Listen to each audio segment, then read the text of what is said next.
What's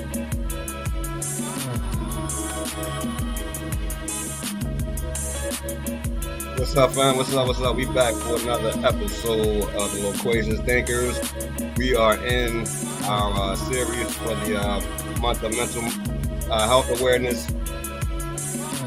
Man, depression really, man, what? Depression messed me up. I got somebody else, to have a nice, dope conversation with tonight. His name is Clyde Williams, real good brother out of Virginia. We connected a few months ago, man. We've been trying to get this show up and running for a minute, so I'm just happy to finally bring it, into fruition. Another powerful episode. Again, this platform is to bring awareness to mental health and mental illness. Hopefully, to shine a brighter light on it that is more than just a diagnosis. That you don't have to be. It doesn't stop at a diagnosis. You know what I'm saying? So everybody deals with it in some way. Today's episode, it feels a little heavier for me than usual because of a recent suicide of a Baltimore influencer, man. Young brother by the name of Hot Boy Chucky. He passed away yesterday due to his own hands, man. And the young brother left a message on his Instagram stories, and some of the things he said, in video, some of the things he wrote really resonated with me, and took me back to a pretty surreal place, and thankful to be on the other side of that. So y'all know how I start this thing. When our show every Sunday at 8:30 p.m., Thursdays at 9:30. This is the series again. Man, what? Depression really messed me up. We're talking to my brother Clyde Williams, and the topic tonight is depression used to be my superpower. I used to be afraid of depression. Now it's my superpower. I'm not afraid of it anymore. Now it's my superpower. I'm sorry. So we're gonna go and get it kicked off. Y'all know I like these spoken word videos. Let's hop right into it.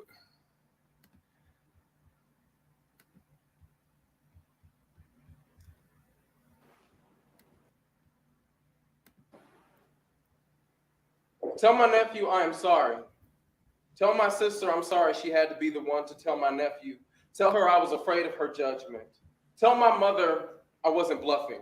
Tell my brothers I was going back to get the brother who didn't survive, the one before me. Tell them that this was my apology to him. Tell my grandmother to please open up the gates. I know this really wasn't the way she expected to see me again, but this is how I am unraveled. Tell her, never mind, I'll tell her myself. Tell my other suicide notes they asses weren't poems either. Tell my roommate I'm sorry he had to be the one to find the body. Tell the blood, be quick about it already. Tell Ryan, my love, that everything has his name on it. Tell the man that threatened my life I won. Too slow in this human's race. Tell the downstairs neighbors I'm sorry for the thud. Tell Eris I'm sorry I couldn't be the best man in her wedding. Tell Duran he was right. One day I would. Tell Jeffrey I imagine it was him pulling the trigger. Don't tell my little brother, don't tell Rashad unless he asks, please.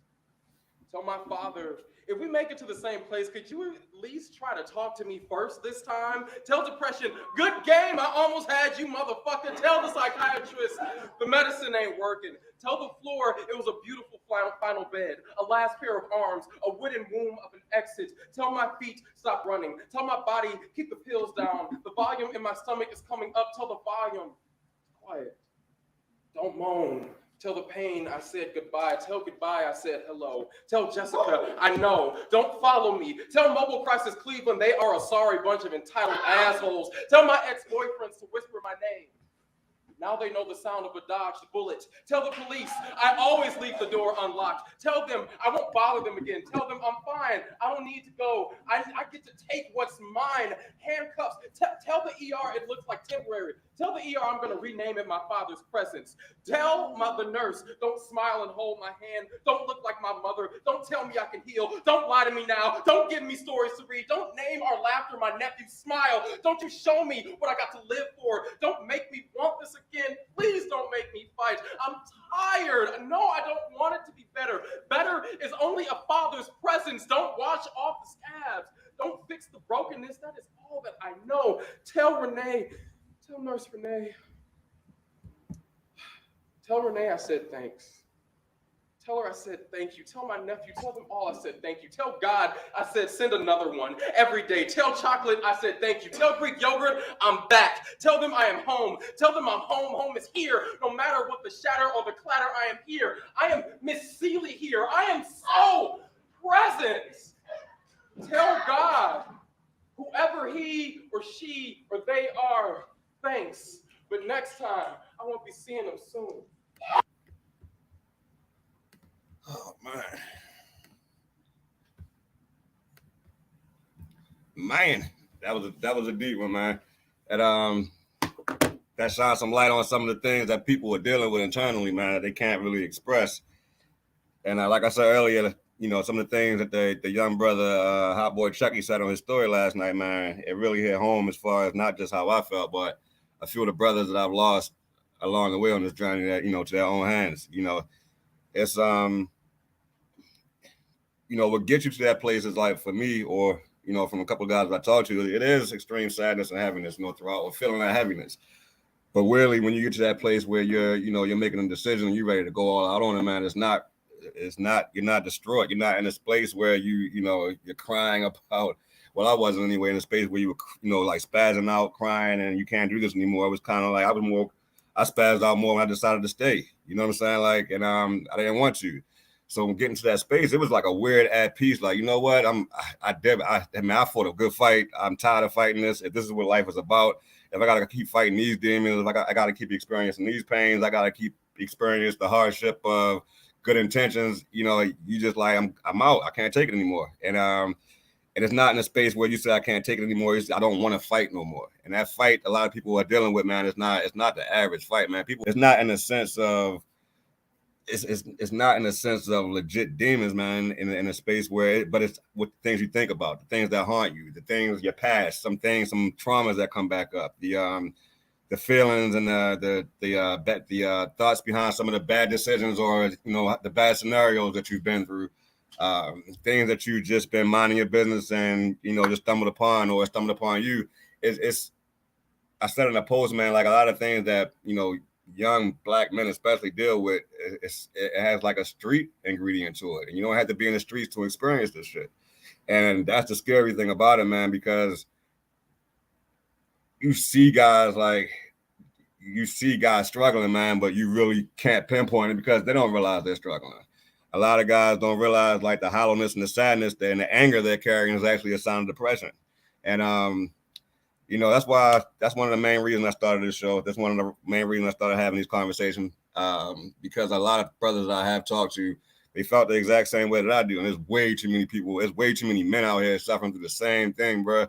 Like, and nobody talks about it. So, you know, hopefully with this message, man, hopefully with this show, you get to see that, bro, you're not by yourself on this. Everybody deals with something differently. Of course, I will have women on here talking and getting women's perspective on a lot of subjects as well. But this show is mainly bringing attention to the suicide rate increasing and men and kids, and what's the factors that's causing this, what's behind it. Not intent, kind of, shining a light on mental illness, but shining an even brighter light on, like, man, life causes mental illness. They exacerbate it. Some of the things you've been through causes your mental illness, and I think we downplay it a lot by labeling it with a disease and treating it with medication and not actually handling the real issue.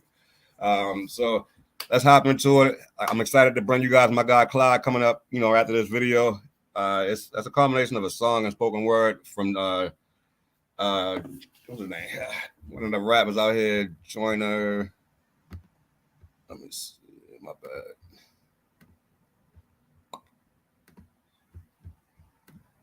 My man name, Joyner Lucas.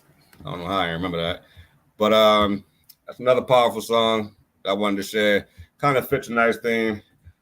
All credit goes to the artists on these. I just think they make good points to bring awareness to some of the things they talk about, and just showing that people have been talking about mental health. They've been talking about mental illness. They've been crying out for help. But unfortunately, man, when you get to that space where you're about to commit suicide, you don't really reach out for help. You try to avoid all the help. And you know, by the luck of God, sometimes it gets interrupted for a bigger purpose. But let's hop into this and get into the show.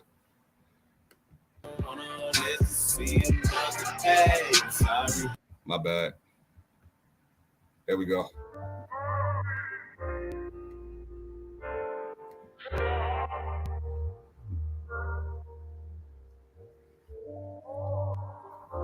Go ahead and call me a coward, say that I'm not strong because I'm not like you. Go ahead and call me crazy because I live in a maze. Tell me, how about you? I think I live in my head. Sometimes I think that I'm dead. I hide behind my youth. No, I've been losing my mind and I'm a little behind. Step aside my shoes, cause I never been happy with myself. And I don't need no one feeling bad for me, trying to offer me pity and throw jabs at me. Wanna give me advice and then laugh at me behind closed doors. Just close the door and let me be by myself, just me and myself. I'm tired of living, I cry, I hear it's easy to die, I wanna see for myself. And I know that sounds crazy to everyone else, but I'm depressed as fuck, stressed as fuck. Ain't no medicine that can cure what's intense as drugs I need extra love, and that ain't even enough. So that ain't even enough, and where the fuck is God? Yeah. Maybe I ain't believing enough, but today we gonna see if he's real. And if he is, then I guess I'm probably going to hell. Look, I ain't wanna die like this. I ain't picture my life like this. They don't know what it's like this. Pretending I'm happy so I can smile like this and laugh like you. Sometimes I wonder if I ever act like you. Could I finally fit in and maybe relax like, ooh? Or would you feel lost without me? Cause honestly, I think the world is better off without me and my mind spinning. This is the line finish. Truth is I don't care how they feel about my feelings. I made up my mind. I'm going out like Robin Williams. I guess I'm not the ordinary people of John Legend. And I've been suicidal since the day I was 9. Shit. Okay, the day I was 9. I've been tired of being bullied, couldn't stay out the fire. Grandma told me I should take it one day at a time. And damn it, look at me now. Fuck. Pen running out. Shit.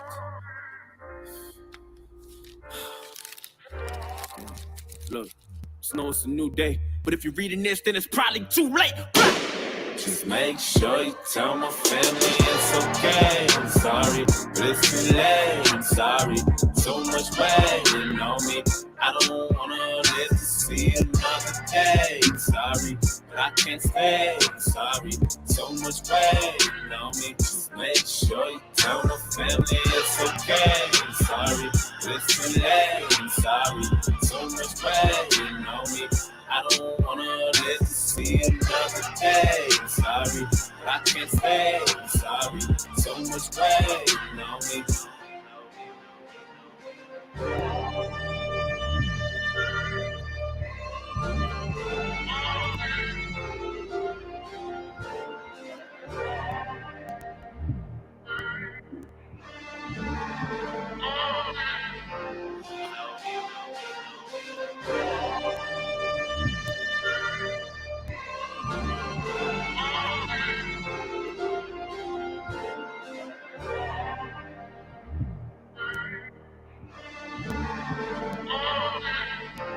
I hope you got what you wanted. I hope you finally happy. It's too late for you. Been going out of my mind. You don't know how many times that I done prayed for you. I hope you hear me, goddammit, cause I got so much shit that I wanna say to you. I used to shine, now I'm all in the dark. I remember I used to tell you to follow your heart, but goddammit, look at you now. It's all of your fault. How could you? Maybe it's my fault. I should have paid more attention to what you been doing. Maybe I should have been more of an influence. I can't believe that you're dead. I read your letter and all I could do is have mixed feelings about it. But I'll forever be attached to you. Damn. Part of me feels bad for you. A part of me feel like you weak and I'm mad at you. And I don't mean to be insensitive, but I don't understand how we couldn't prevent this shit. You took the easy way out. God damn it, you did. I mean, look what you did. I'm so fucking upset. How could you be so selfish? Nigga, how could you be so selfish? Now you're gone, you done left me so helpless. I wonder what God thinks. I hope you in God's place behaving yourself. Yo, what the fuck you gotta say for yourself? Look, I really feel lost without you. I hate the fact you think the world is better off without you. On my mind spinning, this is the line finish. Truth is I don't care how you feel about my feelings. And I'd be lying to you if I told you if I listen. I know that you can hear me, all I need is like 5 minutes. I just want to reach inside the casket and pull you out. I'm sorry, this is something that we both couldn't figure out. I wish I could hear you now. Is your soul missing? I wonder if you could do it again. Would you do it different? Tell me what death is like. Was it meant for you, Brody? Did the heaven support it? Are you fucking happy now? Did you get what you wanted? Isn't this what you wanted? I feel the temperature falling and you've been suicidal back then, you were not. Yeah, even back then you was 9. We was living on the edge, couldn't stay out the fire. Grandma told us we should take it one day at a time, and damn it, look at you now. But it's a new day, and if you can't hear me, then it's probably too late. Fuck! Just make sure you tell my family it's okay. I'm sorry, but it's too late. I'm sorry, so much waiting on me. I don't wanna live to see another day. I'm sorry, but I can't stay. I'm sorry, so much waiting on me. Just make sure you tell my family it's okay. I'm sorry, but it's too late. I'm sorry, so much waiting on me.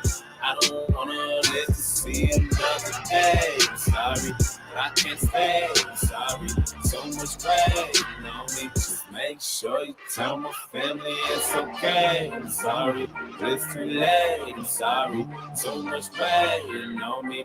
I don't wanna live to see another day. I'm sorry, I can't stay. I'm sorry, so much rain on me. Just make sure you tell my family it's okay. I'm sorry, but it's too late. I'm sorry, so much rain on me.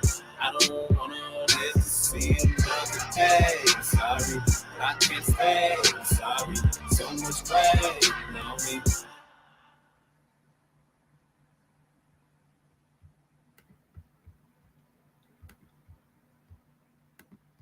All right, man. Back at this one, man. So I guess we're gonna start. We're going. What's up, Chris? How you feeling? My sister from another hopped on. I appreciate you joining in. We're gonna go ahead and hop in. I'm sorry you've been depressed, Chris. I know what you mean, man. I've been right there with you. You know how to shake it. You know what we do to shake it. You know how to just ride the process, man. You know, I can't give you any professional advice. I missed you too, man. I was supposed to hop on with duty last week, but I had an emergency situation come up, so I couldn't make it happen. Hopefully I'm back on that this Thursday. But no, man, like, you know how to get through this, Chris. You know how we do. You know, we just ride the wave sometimes, man. You know, when we can't figure it out, when we can't shake it, we just ride it over till we through, till we feel that little pop of energy come back, a little ounce of energy, whatever it is, pop back up on you.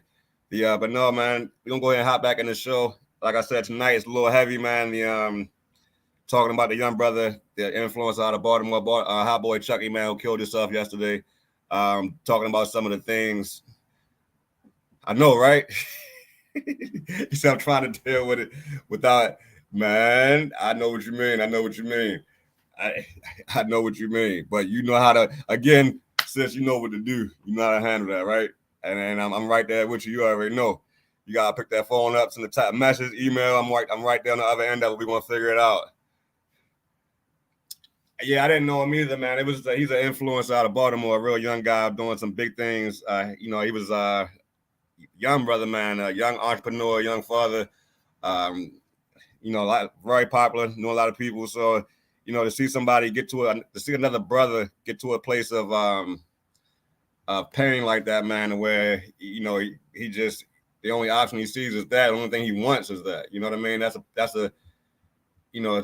place that is hard for anybody, men or women, and it's really hard to shake. And once you get into that spot, not too many people come up out of there, man.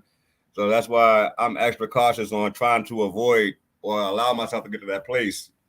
I'm aware of it and how I feel. So sometimes it gets to a space where that depression gets really heavy. I ride it out in the heaviest days, and when I'm just depressed, I get up and make some things shake. But that's a process as well. I'm gonna go ahead and bring my guest on, Mr. Clyde Williams, man. He has an interesting story, and I touched on for a minute. Let me tell you a little bit about himself before we dive into the conversation, and the conversation to go, where it goes. You said reminds me of the dancer Twitch. Yeah, man, absolutely, right. It's just in that space where you don't see it coming, and for most of us, it's not supposed to be seen, coming your way. So I think it's always perplexing when you see somebody with such a jovial personality, man, and they so easy going, and then you find out they did something, to that extent to themselves, man. But hopefully this show brings a little bit of insight to that. What's up, Clyde, baby? How you doing, man? How you doing, man? I'm pretty good, man. How you feeling? Okay? I'm feeling pretty good, man. That video was kind of heavy, like, bruh, wasn't it? Yeah, that was real heavy. Can you see the comments, Clyde? My sis Chris said, "Hey, Clyde." How you doing, sis? No, I can't see the comments. That's Chris 11. Hey, Chris. Nah, yeah, that's a part of it. But sometimes my bad, Clyde. Let me address this comment real quick. That's a part of the process, But I'm learning that there, within those, you can kind of shift those into a positive isolation, as long as you're doing the work. And challenging those negative thoughts and those negative experiences, with a little bit of hope, some optimism. But it's hard. It's hard to find that. It's hard to find it. So the moment you grab just a piece of that, man, you just gotta grip that shit as hard as you can with your fingertips and keep pulling at it until you get to a space where you feel a little bit better. It's hard as hell, man. It's too hard. It's too hard. And hey, Chris, I'm telling you, I'm right there with you, man. The things that transpired over the last month really had me in a space that I've kind of been relating to where I felt suicidal. These places that I've been lately, man, I have all the ingredients that pushed me to the point where I had that gun in my mouth. You know what I'm saying? And it's now, man, speaking on that, on my mental health, for the last year, I'm actually able to see that I'm nowhere in the game. I'm still learning how to manage this thing. And it's surreal because it's a life battle, you know? And like I said, it doesn't have to be a diagnosis. You know, people been living in depression all their lives and don't realize it and don't even know it. So, Chris, my thing is, man, keep pushing. Like I said, you hit me up if you need to when it get rough. But for the most part, man, keep pushing. Keep fighting like I know you are. Keep laughing through it. Keep crying through it. Keep feeling those emotions, man, until you get up out of it. Don't fight it. Just, process it and see what's going on. See what's really bothering you. And that's the scary part, right, Chris? Because hold on one second, put it up there so Clyde can see it. Clyde, if you got something you want to say, you can go ahead and holler at it too. But thankfully, I haven't been suicidal since my 20s, but I've been in this dark since, I haven't been in the darkness since. And that's the scary part for me too, because this place that I've been in is like I told my wife that this is a true test of God, because like over the last year, I felt better. I really haven't been challenged in the ways that I'm being challenged now. And I think God kind of opened the gates of life back up to me over the last few years. And I'm kind of getting back to life. And it's just as painful as it was before. The experience, the letdowns and things like that. It's a tough place to shake, and it's a scary place, right? But you know what it feels like now, and you know what to expect, and you kind of can figure out where's leading you to. Like you said, two people betrayed you. That's betrayal, is especially the people you really care about. It shifts everything, your perception in life. It shifts how you look at people. It just gets to a space where you start to really want to isolate to keep from dealing with some of the things that come with dealing with people. So, but there's people out there, there's good people out here, man, that really rock with you, and really love you. And the ones that show you who they are, like my grandmother said, man, like, hey, believe them. Once they show you who they are, believe who they are. Just thank God that it was revealed to you that, these people in that space. You know what I'm saying? Go ahead, Clyde. My bad. No, you're fine. So I just want to kind of like touch on that feeling betrayed by two people or whatever. Mm-hmm. I had to get to a point where I learned that people are going to be people. Like, you're going to have people out here who cross you, who come in your life for different reasons. Like, they're not genuine. You have to, a lot of that comes back on us though, because we put expectations on people. We expect people to treat us how we treat them. We expect people to be loyal like we are to them. When really that falls back on us, because we putting all our trust in man versus putting in who we really need to put it in. So we need to observe people for what they are and what they're showing us, like you said, and just take it for what it is. Like, when people show you who they are, believe it. But a lot of times we'll let people show us who they really are, and we'll still cling on to them. Like, we don't want to leave them. Or this my cousin, like this my close cousin, or this my aunt, this my uncle, this my best friend. Oh, they can get cut off too. Close people can get cut off too, because they can be the ones holding you back. Facts, bro. Facts, man. Like, you gotta have that. You gotta have that boundary, and it hurts, man. The worst thing in the world is mourning somebody that's still alive, bro. That's the worst thing. That's one of the worst things. You know what I'm saying? But the best thing you can do for yourself is set them healthy boundaries. Is that Ella? Ella, what's up, Ella? Thanks for joining the conversation. She said, Ella said, I've learned that to accept people for who they are and not their potential. That's facts, man. That's one of the hardest lessons, that in life, that life teaches us, because you want to see the good in people and you want to believe in people, but you can't believe in everybody, because it'll be your downfall sometimes. So man, let's go ahead and hop into this, Clyde, man. Go ahead and tell us. I got a little question guy I gotta go off of, but I don't think I'm gonna go off of that tonight, man. I told you that over the phone. I'm gonna go ahead and kick it in, man. Like, tell us a little bit about yourself, Clyde. Like, a little bit about your life outside of before we dive into what you actually deal with. What are your hobbies, bro? What do you do? How do you make your money? Are you an entrepreneur? Do you, are you hop into it? All right, so 32. It's actually crazy what I do for a living. I'm actually a peer recovery specialist, which is like a mental health counselor. Mm. So I'm the only one in my department of my job that doesn't have a degree. Everyone around me has a degree, whether it's in psychology or they have went to school some form of fashion in the mental field. I'm the only one that got my job based off of life experience. So I do that. That's my 9 to 5, and my side hustles. I have 2 clothing brands, and I do freelance photography and graphic design. Do a little bit of everything. My man, bro. Hey, bro, I see you. What's the name of your clothing line? I got one on right now. It's called Trap Legal Co. And I got another one called Esoteric, which esoteric means only understood by a select few. Meaning everybody. I like that, bro. I'm gonna have to get some merch. I'm gonna have to grab something off of your dog. Which that's dope, man. It sounds like, man, like I talk a lot about how I turn my life into like a pretty much big ass coping mechanism. Like everywhere you turn is kind of a way to cope that allows you to kind of focus on helping other people when you get into kind of the space that you've gotten, that I've gotten into. I know for me, man, when I got to that space of suicidal, I mentioned in the post last night that I never, you see, I knew the plus size my. Most definitely. Most definitely. That's my sis. Look. Most definitely. But nah, man, it's in that space where you make your life in a place where you got to cope. Because when I got to that suicidal space, man, honestly, that was probably about 6-7 years ago now. You know, when I had my first one, I haven't seen life the same since. The same motivating factors didn't motivate me anymore. I couldn't chase a bag. I didn't want a degree anymore. You know what I'm saying? It's like, as in pharmacy, it was kind of looking at things from a space of like, what's the point? You know, and now, man, like I got a little bit of grip back on life. It's just, you know, like J. Cole said in his song, you know, get it back and use it for good. And I found that talking about some of the things that I've been through, man, a lot of people have been reaching out, you know, just telling me, you know, what they've been through on their journey. And I've been able to, I found another way to cope. You know what I'm saying? Just having these conversations. And it's weird because I was afraid to talk about this stuff, man. Like I prayed to God a million times. Like, I don't want to do this, man. I don't want to come to social media. I don't want to be judged about some of the things. I don't want to be the face of mental illness. I don't want to be the face of mental illness amongst Black men and things like that, man. But it's something that needs, Chris, you funny as I don't know what you. It's things that's needed, man, because it's a lot of young brothers out here suffering, man.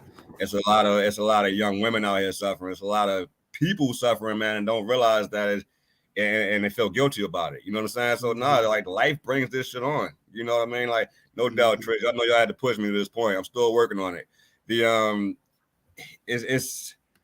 I think the scariest thing was when I was working in the middle school, man, some of the kids were coming to me talking about their hopelessness, and then hearing some of their home situations and you know, experiencing their parents firsthand, and you feel bad for them in a way. And it kind of put me in a space where it reminded me of like my journey didn't start as an adult. My journey started when me trying to find love or trying to feel love or trying to, you know, be in a space of genuinely being me started back in elementary school after I got molested. You know what I'm saying? So that when you get to that place of suicide, for me, it wasn't just a thing when you say, you know what, oh shit, I'm tired. No, it was a place where I got molested. It was a place where I missed my dad. And he wasn't around. Some of the things that I heard from him was hurtful. Watching my mother struggle, going through traumas, just living, you know, growing up in a city or going through the city, like Baltimore City and things like that, man, experiencing things in the county. It's just, you find out, man, like you know, police brutality, you got guns in your face, you shot at and things like that, man. That's PTSD, bro. Like, you really can't. That changes your way of life. And me personally, how I was when I grew up, man, when I was a kid, man, many would say I was green. I wasn't green. I just enjoyed being me. I just enjoyed just doing what made me feel well. Everybody else outside doing what they're doing. I'm out in the woods catching salamanders, garden snakes, and shit like that. You know what I'm saying?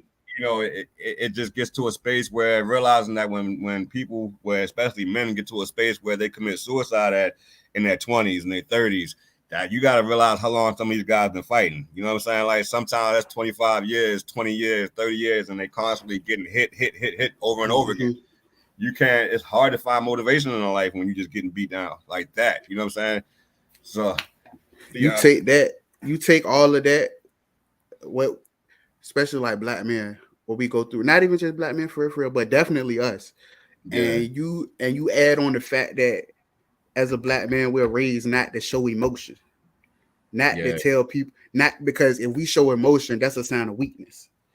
We get called punks or we soft if we cry or say how we really feel. Like we don't supposed to do that or something.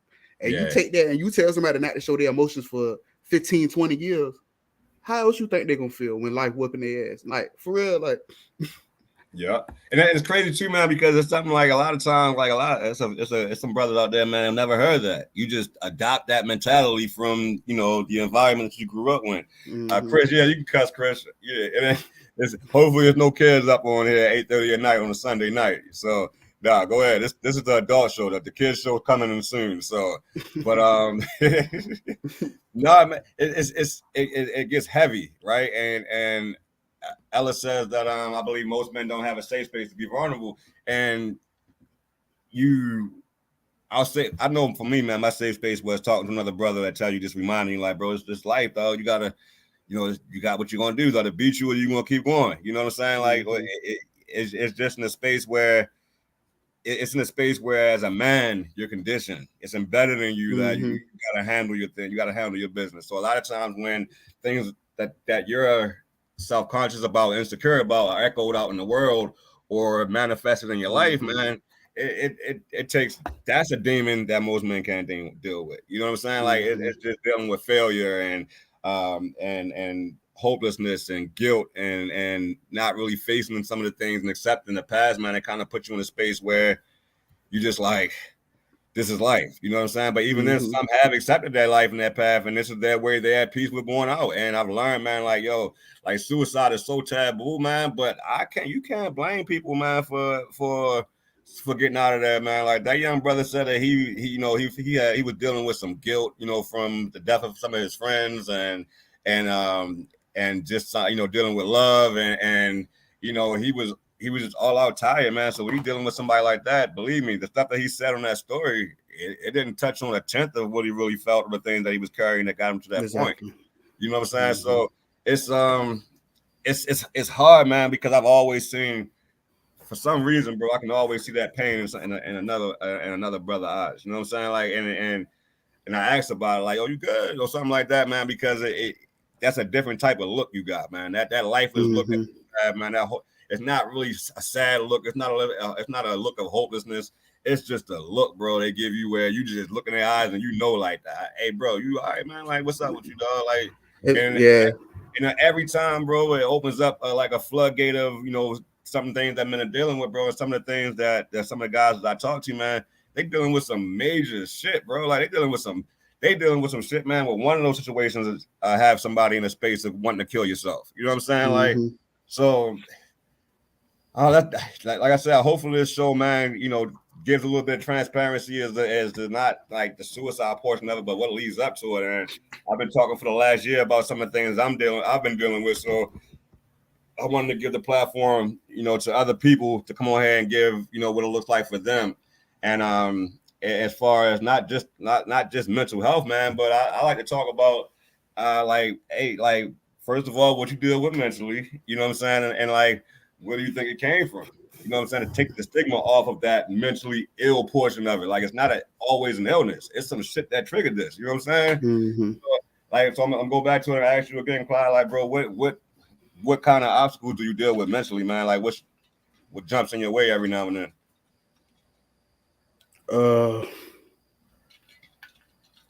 I do a lot of battling myself and second guessing myself a lot. Because growing up, and I'm gonna tell you where I think it came from. I think it came from being a child and not really having a voice. Because if anybody grew up in a household or around people like I did, anytime you got an opinion, your mom or your grandma says, "Stay out of grown folk business" or "Stay in a child's place." Stay in a child's place. Like I didn't know being in a child's place meant that I couldn't have an opinion about certain things. Facts. But so you take that for years and you go out of here, you don't talk, don't say nothing, stay in a child's place. That makes you bottle up, like you just shut down. And that's what I did for years. So now as an adult, I'm trying to reverse all the damage from stuff that happened when I was a child. That's that. So with all of that damage, man, like what were you like? What were the emotions you were feeling before you realized you were damaged? Did you realize? Did you always know something was going on as far as like how you looked at life, your perspective on life? I knew because I'm really quiet, and every once in a while I would get to a point where I would explode emotionally, where I would just lash out. It didn't matter, like, and it went in. It might be a girlfriend, it might be my mom, it might be anybody. Like, I was like, and then after I do it, I'd be like, why did I snap off on them like that? Whole time, it's probably me holding on to resentment from my past, which caused it to bottle up. But by me suppressing my feelings and emotions and not talking about them, and then you get to this point where it volcanoes up and then it just explodes out. You can't control it. Well, do you remember when when that started happening? Like what changed? Like, you know what I'm saying? Like when things changed and when life started to feel different, bro. Like when did you realize like this thing getting the best of you? Last year. What you think triggered that? I actually didn't even know it was a thing, right? So I kind of got into a disagreement with my girlfriend, and I just started snapping out, and then I cried out of nowhere for like no reason. I didn't know what was going on, and then she just like, "Look, I love you, but I really think you need to do some shadow work." And at the time, I was clueless to it, like, what shadow work?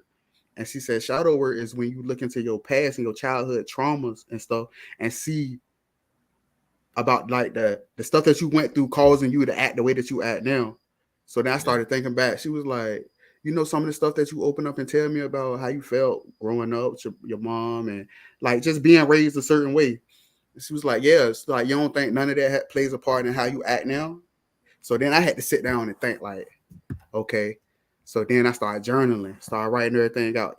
Anytime I felt the emotion, I would write it down in my journal. Like every day, that was mandatory when I first started trying to heal myself. Like I couldn't skip a day because if I did, ain't no telling. Yeah. So every day, when I felt mad, I would put, okay, the day such and such, I felt mad. What caused me to feel mad? I would put that down too. What was happening around me at the time that made me feel mad? That made me identify my triggers. So then I knew that, okay, this is a trigger to me. And that's when I discovered one of the first triggers I figured out I had was not feeling heard. That's what made me realize that's a trigger for me. Like if I'm talking to you and I feel like I'm not being heard or you're not understanding me when I'm trying to talk to you, then that's a trigger for me, which is why I came up with my clothing brand, Esoteric, only understood by a select few. Okay. Because everybody is not going to understand you. And that once that thought clicked in my head, like I realized everybody is not going to understand me. Then I stopped trying to force it on certain people. Facts, man. Like, but that's crazy, man, because that is like you said, that happens in a lot of like minority households, African Americans especially, man, where you're just the culture is when you're not like you said, you told earlier, like stay in a child's place or mind your business or you're too young to feel having the pain on this or things like that, man. So it does put you in a space where you just I've been in that position, man, when I realized the same thing, like you spazzed out and then you spazzed out, you're like, damn, what the hell? It wasn't even that serious. And then like you said, the shadow work behind it, man, is what kind of gets you into the space to realizing what your triggers are. But people don't realize the amount of work that it takes, right? And the shadow work is what I talk about as far as managing my bipolar disorder. Is what I talk about. It's the shadow work. But I talk about with that putting in the hard work. That shadow work is called shadow work for a reason because it's stuff that nobody sees, and there's nothing that even the people close to you can use as a real diagnostic to see where you are. It's something that only you can use to keep track of where you are and kind of the direction you're going with your mental health. As far as if you're going down into a spiral with depression, you know what I mean. So it's Do you so you said last year, man, was like the first time you realized like you were dealing with something as far as like to that level where it triggered the spaz out? Like I've been doing that ever since a teenager though. Like even growing up in school, going to getting kicked ass and getting kicked out of school, being disruptive. I mean, I always was I want an easy child to deal with. Okay. But I feel like a lot of that was due to my situation growing up. Yeah. Facts. You like freeze But yeah, them for a I second. feel like a lot of that. You back. Yeah, that's why I was looking like, okay, hold on. But I felt like a lot of. You back. I thought I froze again. Nah, Okay. you good. So I thought a lot of that was I thought a lot of that was coming from the way that I was raised. That's why I acted out as a child. But acting out as a child and then not figuring it out turned into me being an adult. Now I'm trying to figure it out. Yeah. That's facts. Chris said I acted out when my parents Me were too. going through that domestic shit in school. That's facts, man. Like I did too. You know what I'm saying? Like that's and then the crazy thing about it is it's never caught. You know, it's always behavior. It's always considered a behavior issue and not an expression of frustration or trying to deal with things you don't really understand. You know what I mean? So the Ellis says that's why it's so important to have an open door policy with children. My kids know they can come to me and talk to anything. And you know, I have the same thing, you know, but the open door policy is a little easier with the kids that live in my household. You know what I'm saying? Like but when it comes to my oldest kids, it's a little harder to have that open door policy because it's not something like they're comfortable coming and talk to. You got to accept that too. You know what I'm saying? But and just know that they have a space that they can turn to where they do have an open door policy where they're comfortable going to. You know. So Chris says that even after that, I was good. I was a good kid until my mom kicked me out at 17. I was telling people, Chris, you got kicked out. What? Hey man, I don't believe that. I kicked myself out at 17. Oh yeah, look, I kicked myself out at 17. Me either, Chris.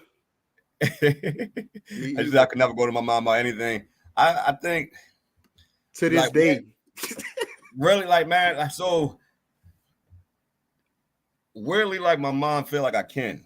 Your mom feel like they can or you should, right? But then a lot of times they don't. Their mom, you know, so they coming from a mom direction. They, you know, and it's just. It's not helpful sometimes, and to put you in a space of frustration and anger more than anything. Exactly. So Chris, I just avoid it altogether. Chris, it's funny because when I see your personality, man, I wouldn't think, like, honestly, man, I wouldn't think that, you know, all that you kind of went through all that, you know, with your mom and have that difficulty. But my mom was mad. I had a boyfriend and he paid me $143, which, but I love you. She said, since I was grown, I can get the hell out. That's crazy. You still young. I think you're younger than me. You good. That's crazy. No, man, but this stuff is real, man. It's so like Cloud, were you ever like, did you ever have like, what do you deal with as far as mental health? Is like depression, anxiety? Like, do you have a medical diagnosis or anything like that? Or it's just... I was diagnosed with severe depression and anxiety in 2014. Okay. That's when I first heard of depression even being a thing. Yeah. Even then, I didn't believe it. Like, I was like, okay. I mean, it kind of made sense to me, but it was like, you just brushing under the rug. It took me years to pay attention to. I'm talking about after drinking myself every day, pills, weed, whatever, getting high. Just that was my coping. Numbing it, yeah. I was numbing it for years until I got to a point where, like I said, like between like last year or a year and a half ago, where that won't work no more. It's a threshold on the numbers, like the number, like that. Your body get used to that stuff, man. And then what you gonna do? You know what I'm saying? Like exactly. And then it's like I watched one video one day. I don't know how I landed on this video. It was a Les Brown video. I don't know if you heard of him. Yeah, of course. Oh yeah, most definitely. And he was telling his story, and it kind of just like clicked in my head, like I need to figure this thing out. So then I'm Googling depression or whatever, trying to see what it is. I'm researching because now I'm intrigued about trying to figure out what this is. So I'm looking up depression. I see what it is. I see what anxiety is. Now I'm on YouTube. I'm looking up videos. How to beat depression. Can you overcome depression? I'm looking at stuff like this, and I'm seeing all different kinds of techniques like meditation and all this stuff like this. Even then, I'm reading it, but I ain't really applying it yet. Like, so I ain't even dive into it until, like I said, that time my girl, when I snapped out and she was like, you need to do shadow work. So now I'm looking up shadow work. Like, what's this? Okay. And then I'm like, I started doing that. And then I remember the first time I did it. And then I had to have a conversation with my mom because I realized a lot of my pain came from her Wow. and how I was raised. And it kind of messed me up two ways, because after I had the conversation, I broke down and cried. But then she broke down and cried because she felt like I was blaming her for Yeah. how I was, when really I was just trying to express to her the feelings that I had been feeling growing up and why I had showed so much resentment towards her over the years. Yeah. But as a mom, she didn't take it that way. Like, so it kind of just brought into this thing where we kind of like distance a little bit, but we getting back there. Yeah, but it's still, I can't have that heart to heart. I can't have them conversations because she don't understand it. Yeah. For me, she's still to a point like she feel like I'm blaming her even to this day. And one thing about going through doing shadow work, it's gonna have you mad, sad, happy, angry. You gonna feel every emotion in the world. Yeah. And then you can start. Well, I don't know about everybody else, but now that I know what shadow work is, I can see that other people need it. Like, so when I can talk to other people, and then just by their response, I can tell that something in their past is triggering them to act that way. Yeah. It's their own traumas. You know what I'm saying? Yeah. Like in their own experiences in life. And I think that's the hardest part. Ellis, I'm so blessed that my mom is my best friend. Hey, it took a lot of work because when I was growing up, she was so strict. You talk about OG Hope. Oh yeah, OG Hope don't play around. So I can see that, but I can definitely see how you guys are close now, man, because she definitely has that personality where I know that strictness came from a place where just knowing how to move with certain things. So already, but and Maz was the opposite. What was the like my mom, we grew up more so like friends. Like she was trying to be my friend, and I think that part of that it ruined me a little bit. You know what I'm saying? Because instead of having that parent figure, it was more like, oh, it's like a friend. Yeah. Or she, like, it was different. It was way different. No, it's different, bro. And I understand it more than you think on that one, right? Because on my end, it was more like from my dad perspective, right? Like my thing was like my dad wasn't like totally absent, but the time that we spent together, he would spend time like trying to be your friend more. And weirdly, man, I can remember being like 11 or 12, just like, man, just discipline me, man. Just straighten me out. Like, tell me some real life stuff, man. Like, it wasn't real life stuff in that mindset, but it was like, man, tell me something I can use. Like, tell me I'm doing something wrong. You know what I'm saying? I was looking for that. It was really like looking for that structure, bro, from a man. You know what I'm saying? Especially somebody with my DNA. But then as you get older, you find out that, everybody, that's not in everybody. You know what I'm saying? And and you got to be at peace with that, man. You know what I'm saying? Because that's what I'm doing now. You know what I'm saying? Like, it's just something that the vision of the mom or the dad that we wish we had, man. That's our vision of it. The reality of it is really what we deal with. You know what I'm saying? Like, and I think that's the hardest part that a lot of people have dealing with. I'm not saying in your situation, period. I'm just saying, a lot of some things people struggle with, bro. Like, I realized last year I was 40 years old, man, realizing I still had daddy issues, but you know what I'm saying? Like, as a grown ass man. Same. The same.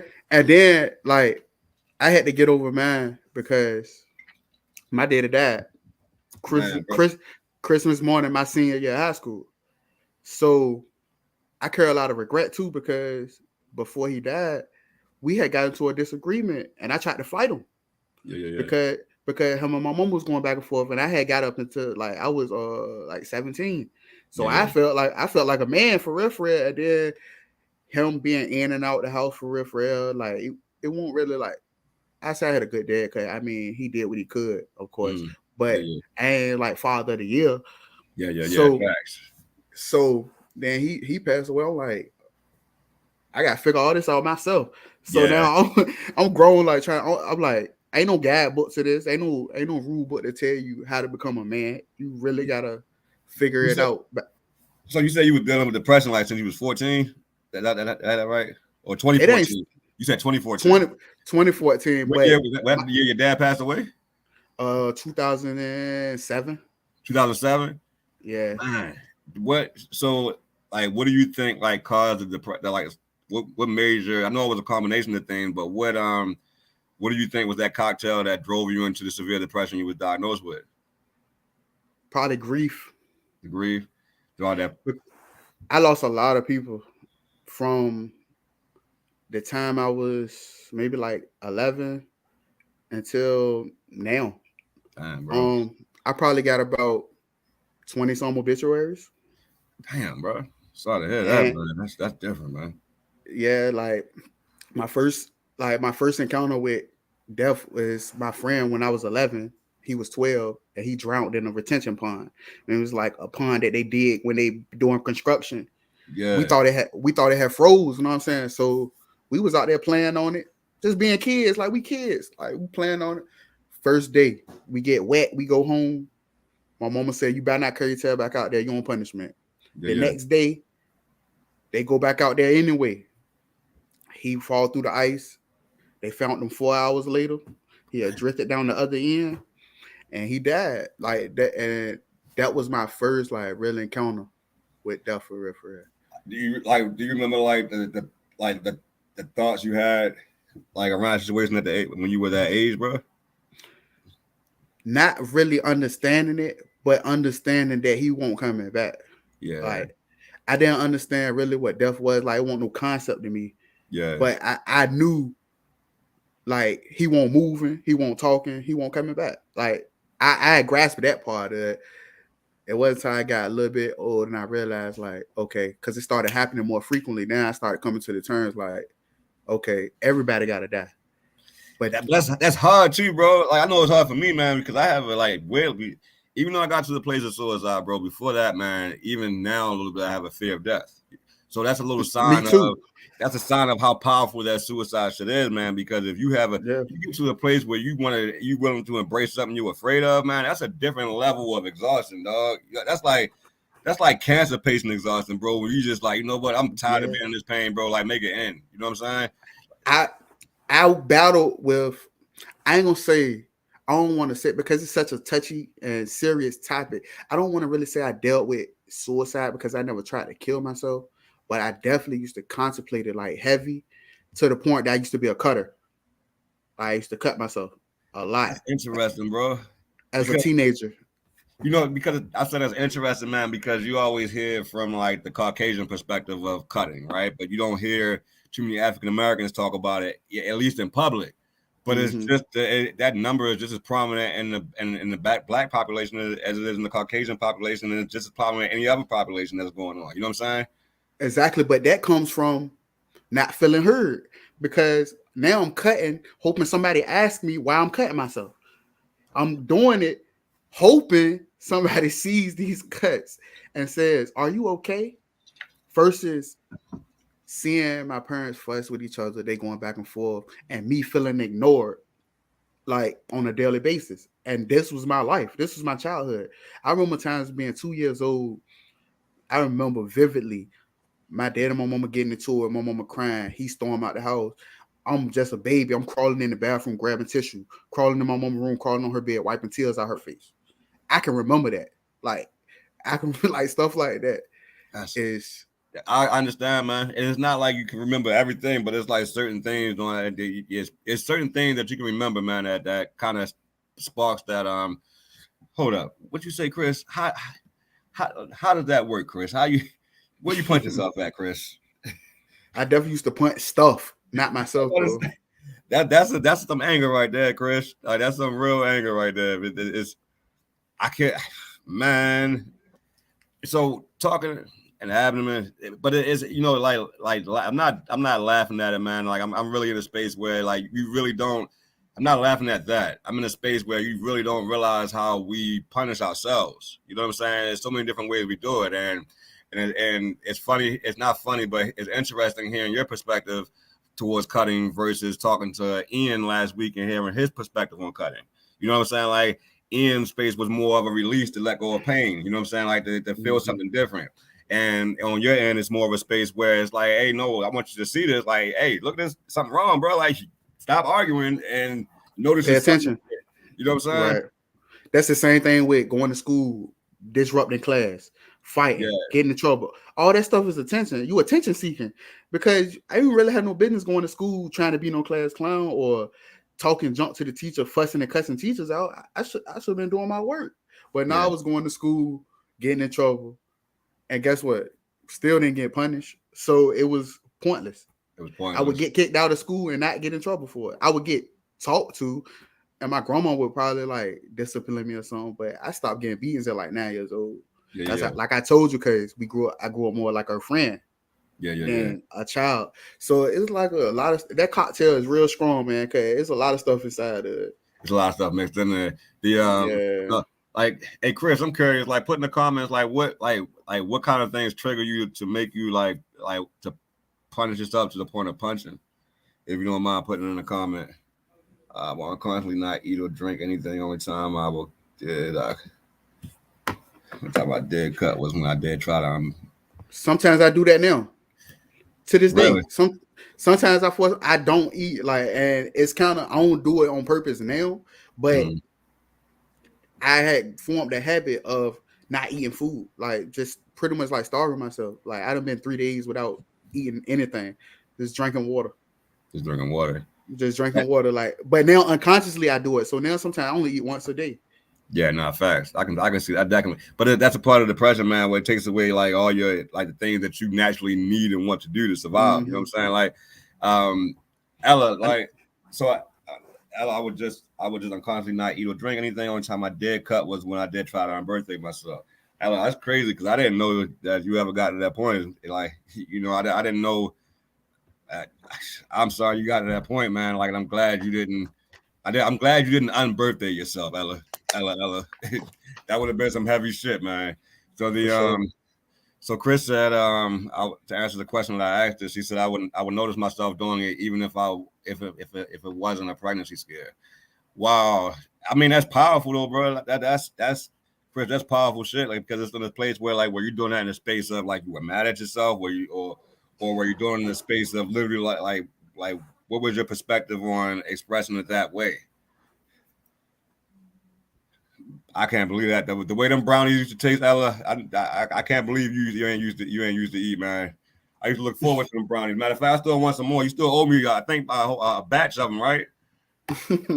Nah, it's you did it in private. Yeah, I mean, I can't really say I got to a place of actually physically punishing myself. My punishment came from a place more mentally, man, with beating yourself down and some of the things you tell yourself, you know, it kind of takes the.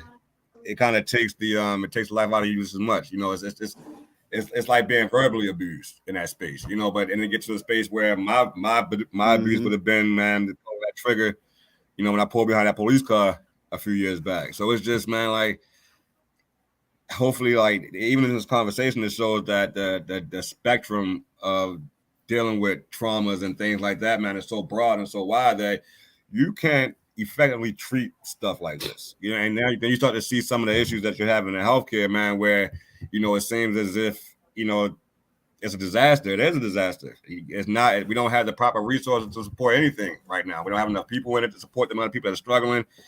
Folks say that COVID, yeah, you do owe me some brownies, Ella. I can't wait. Let me know when I can expect those, please. Dude, she shook me some too. Right. Look, Chris said Chris wants some too. Go ahead. Right. but no, man, like you can't. It's realistically, man, when you look at the scope of what we call mental illness or what we deal with as far as mental illness, it's impossible to treat it with the infrastructure that we have now. And then you go back and you say COVID was the exacerbator. No, COVID was the piece that allowed people to sit at home with themselves and actually deal with these thoughts they were running away from. You're not going out and working 2 jobs or keeping themselves busy or running back and forth with the kids. Now you're sitting with your past. And now you're sitting with your guilt. Now you're sitting with all the things that went wrong. You know what I'm saying? So it's just, you know, it's different for everybody on how that looks. And a lot of times I think Ian mentioned it last week where you kind of put yourself in a position where you were like, man, I'm tripping because somebody else got it worse. Somebody always got it worse. But this is your story. This is your fight. This is what you're dealing with. So I know you said you experienced death early, man. Like, do you remember, like, I think I might have asked you before, but maybe it go a little different way. So do you remember when life started to feel different? Like really feel different? Mm-hmm. That's my dad died. When your dad passed, and that's the part where you said like you had a question like what am I supposed to do like moving forward?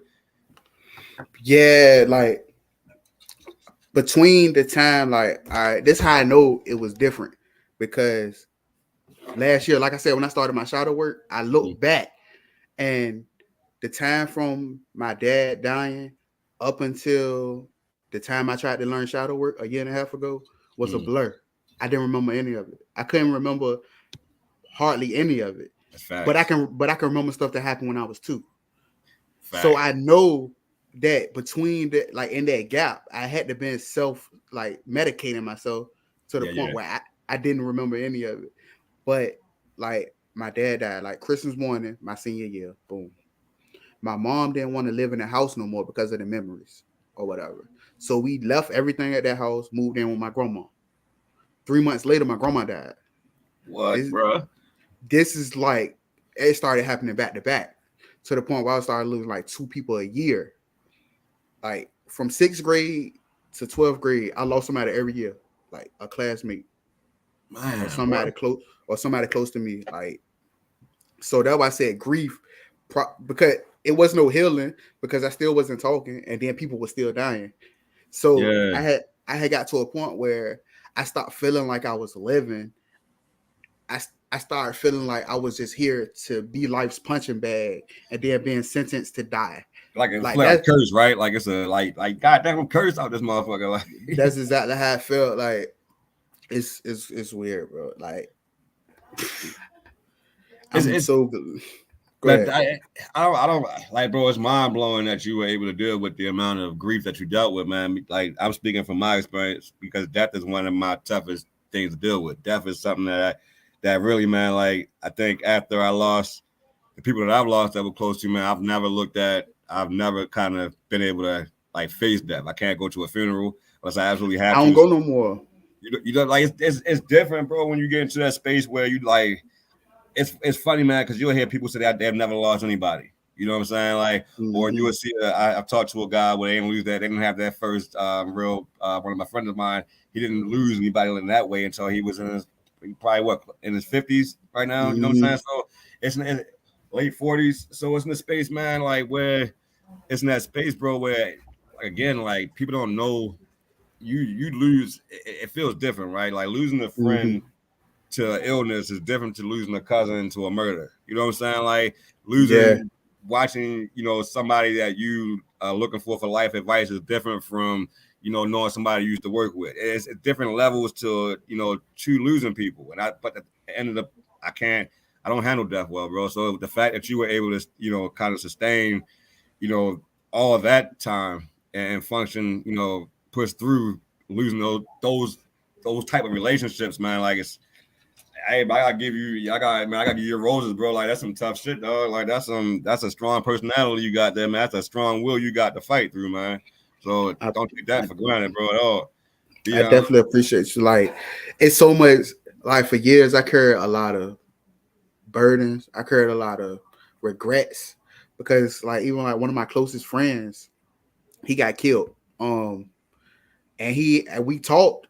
He was like, bro, ask your mom if I can move because he stayed in a different city. He moved to a different city. So he was like, ask your mom, can I move down there with y'all? Like, it's getting crazy over here. Like, and I'm just trying to work and go home. And you know what I'm saying? But the streets is, he in the street, like the streets, he can't avoid it where he was staying at. Yeah.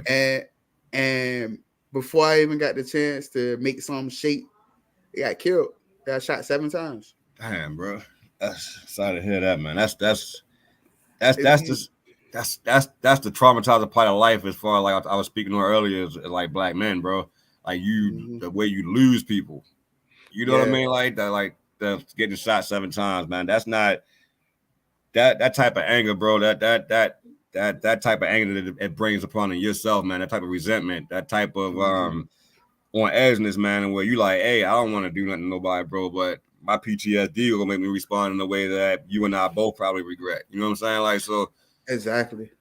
I be telling I tell my friends that all the time. They be like, boy, we going out tonight. You ain't trying to go to the club with us. I've been left that club stuff alone because they think that I'm funny because I tell them I'm protecting myself. I ain't worried about what nobody else gonna do. Yeah. I know how I'm gonna react. Versus me even putting myself in that situation, I'm gonna just stay away from it. I'd rather just chill at the crib. Like I ain't gotta go out and have fun. I ain't gotta go to nobody's club. Too much random stuff happening when you go out. I'm with you on that one. Too much stuff out of your control, man. Like exactly. Like I'm good on the crib. I stay here. I done been through too much. I done seen like people mad at their business and get killed. Like yeah, bro. I done been at parties and the bullet hit the girl on this side and it skipped over me. Like I done been in these situations. Yeah, so that brings a different part of life, bro. I think that brings a different understanding of life, man. When you've been in spaces and you get questions like that, like you said, you stand in situations where people around you getting hit and you looking like, feeling yourself and you good, you look around and you good, and then you asking, you see them, and then you get like a kind of survival remorse, right? Like damn, like why that happened and that and I'm still like it gives you like a weird like a sense of survival remorse, man. And I agree with you, bro. Like I stopped going out. Probably like my friends will tell you, man, I stopped going out for real, like the clubs and stuff, probably in my early like 20s. You know what I'm saying? Because me too. It was bro, like it was always like at that age, man. You just going out to have you going out to have fun, but the chances of something bad happening to you, you know what I'm saying? Like most people don't think of that aspect. They ain't even thinking about that part. They just worried about, especially when things close. You know what I'm saying? No, I'm saying like I ain't bothering nobody. I'm good when I go out. Don't nobody bother me. Everybody stay on my face. I'm straight. But you don't know that somebody the randomest person might be hating on you. You never know. And it's like I said back in the day, man. I know dudes that look out. They used to go just to look for shit to get into. You know what I'm saying? That whole thing was to go out there and they were strapped up and ready. So it's my entire life, bro. I tried to escape that, man. I tried to get as far away from that as I possibly can.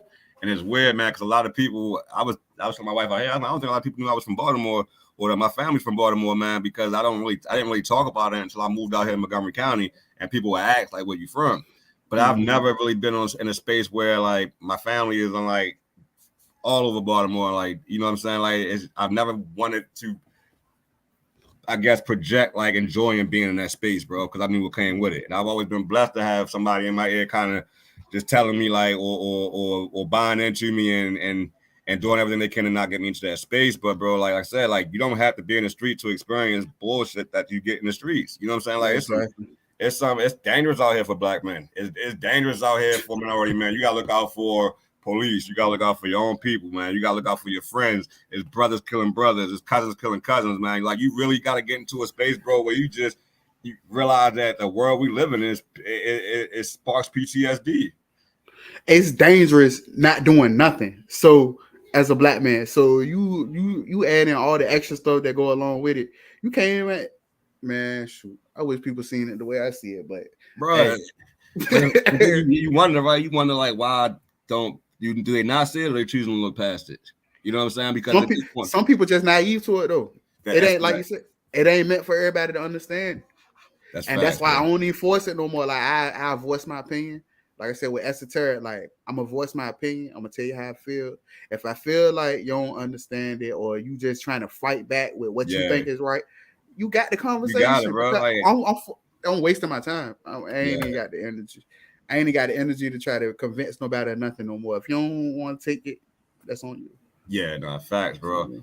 What's up? So like grief is one of your biggest battles, man. Like how do you, as far as now, like what does your triggers look like as far as that? I know you've been doing your shadow work. Like you had to deal with any body passion since you started this process with your shadow work?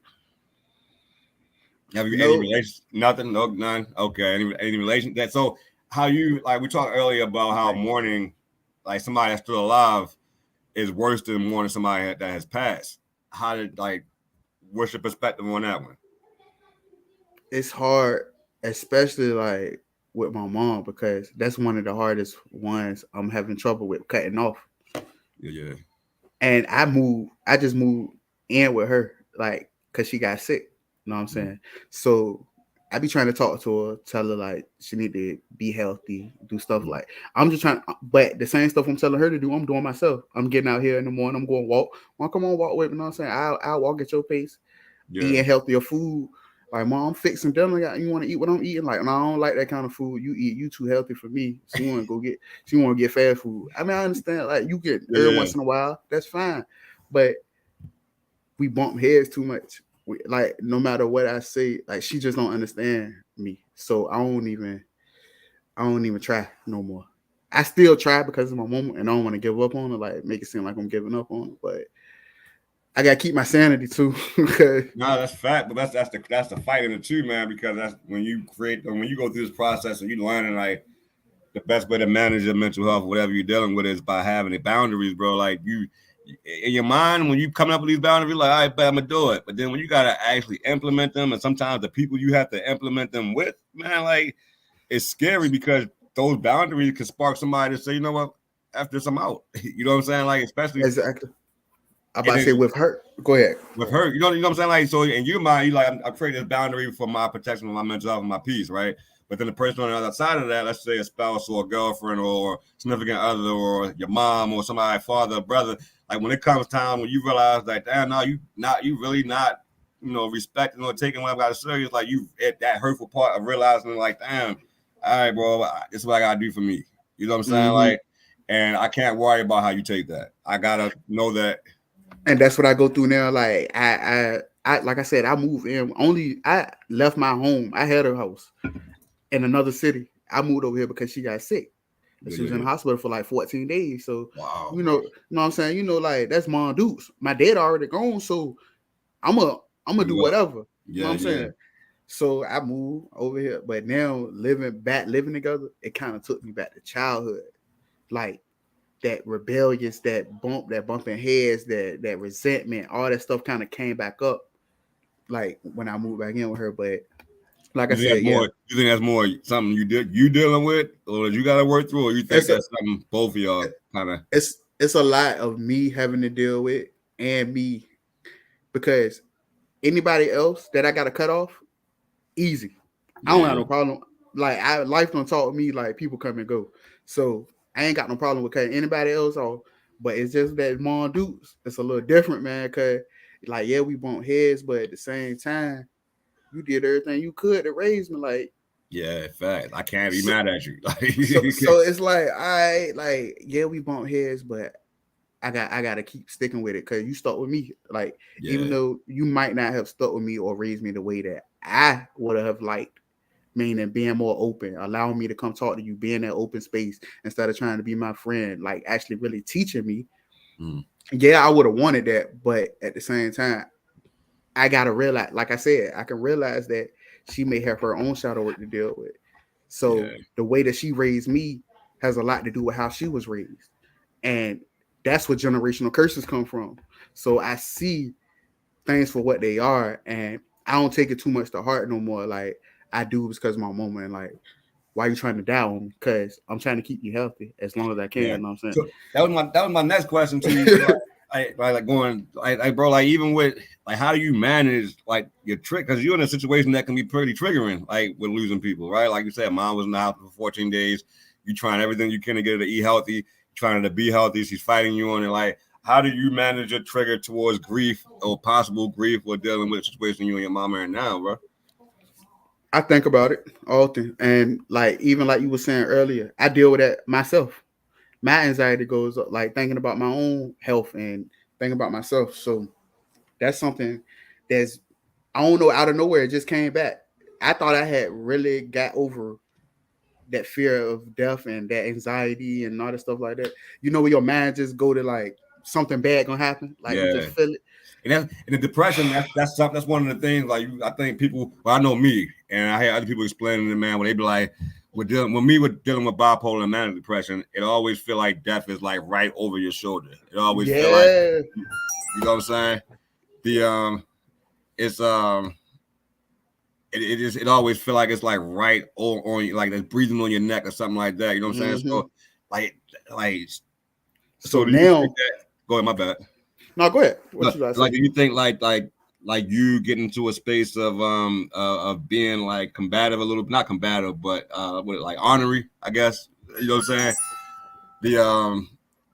Do you think that it's in a space where do you feel like it's hold on, bro. Somebody keep calling me. Hello. Yeah. Yeah, this Adrian. We're about to pull into the neighborhood now. Okay, Adrian, I got you. I got you, bro. We in here. That was my son. Hold on 1 second, bro. All right. Hey, Barry, that's DJ. About to pull in the neighborhood. Here, call. Hold on, Bubba. Yeah, he's pulling in the neighborhood. Yeah, man. Sorry about that, bro. My son was You're good. out on the run all day with his friends. So yeah, like no, man. It gets you in a space of. It gets you in a space of like, how do you think that like you being kind of rebellious is in the space, is your anxiety as far as what you're dealing with, now currently. And do you think that's one of the ways you express your anxiety at this point? Yeah, because I'm still dealing with it. I had to get to a point where I realized that mental health ain't something that you just beat one time and be done with it. Like, this is something you're gonna battle with every single day that you here on this earth. It's something that you gotta have a conscious mindset towards overcoming and fight toward and fight every day to maintain it. And every day you want to learn something different about yourself, but you gotta strive to learn and find ways to beat it, if that makes sense. So no, it make a lot of sense. It make a whole lot of sense because you kind of gotta outwork it, right? You gotta outwork because it ain't gonna go nowhere. Like me, like I said, it just came back out of nowhere, but really it didn't come back out of nowhere. I just got lazy. I got comfortable feeling that I beat it when I did the shadow work. Yeah. Like when I first started my shadow work, I started feeling better.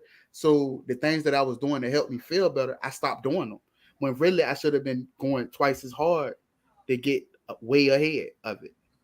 And that's the part where that I mentioned in my first episode is that when you can't, I know with my bipolar, bro, I gotta stay on top of it, right? Of course, you'll take a knee every now and then, but I joke about it because it's like, nah, when I'm taking that break, that motherfucker in the back doing 100 push-ups, getting ready to make a strong comeback. You know what I'm saying? Like, you never know. Sure. You don't know what situation that is, man. You know what I'm saying? Like, exactly. So it's just like you said, man. I think the hardest thing for me when I got diagnosed, bro, was realizing that it was a life fight, right?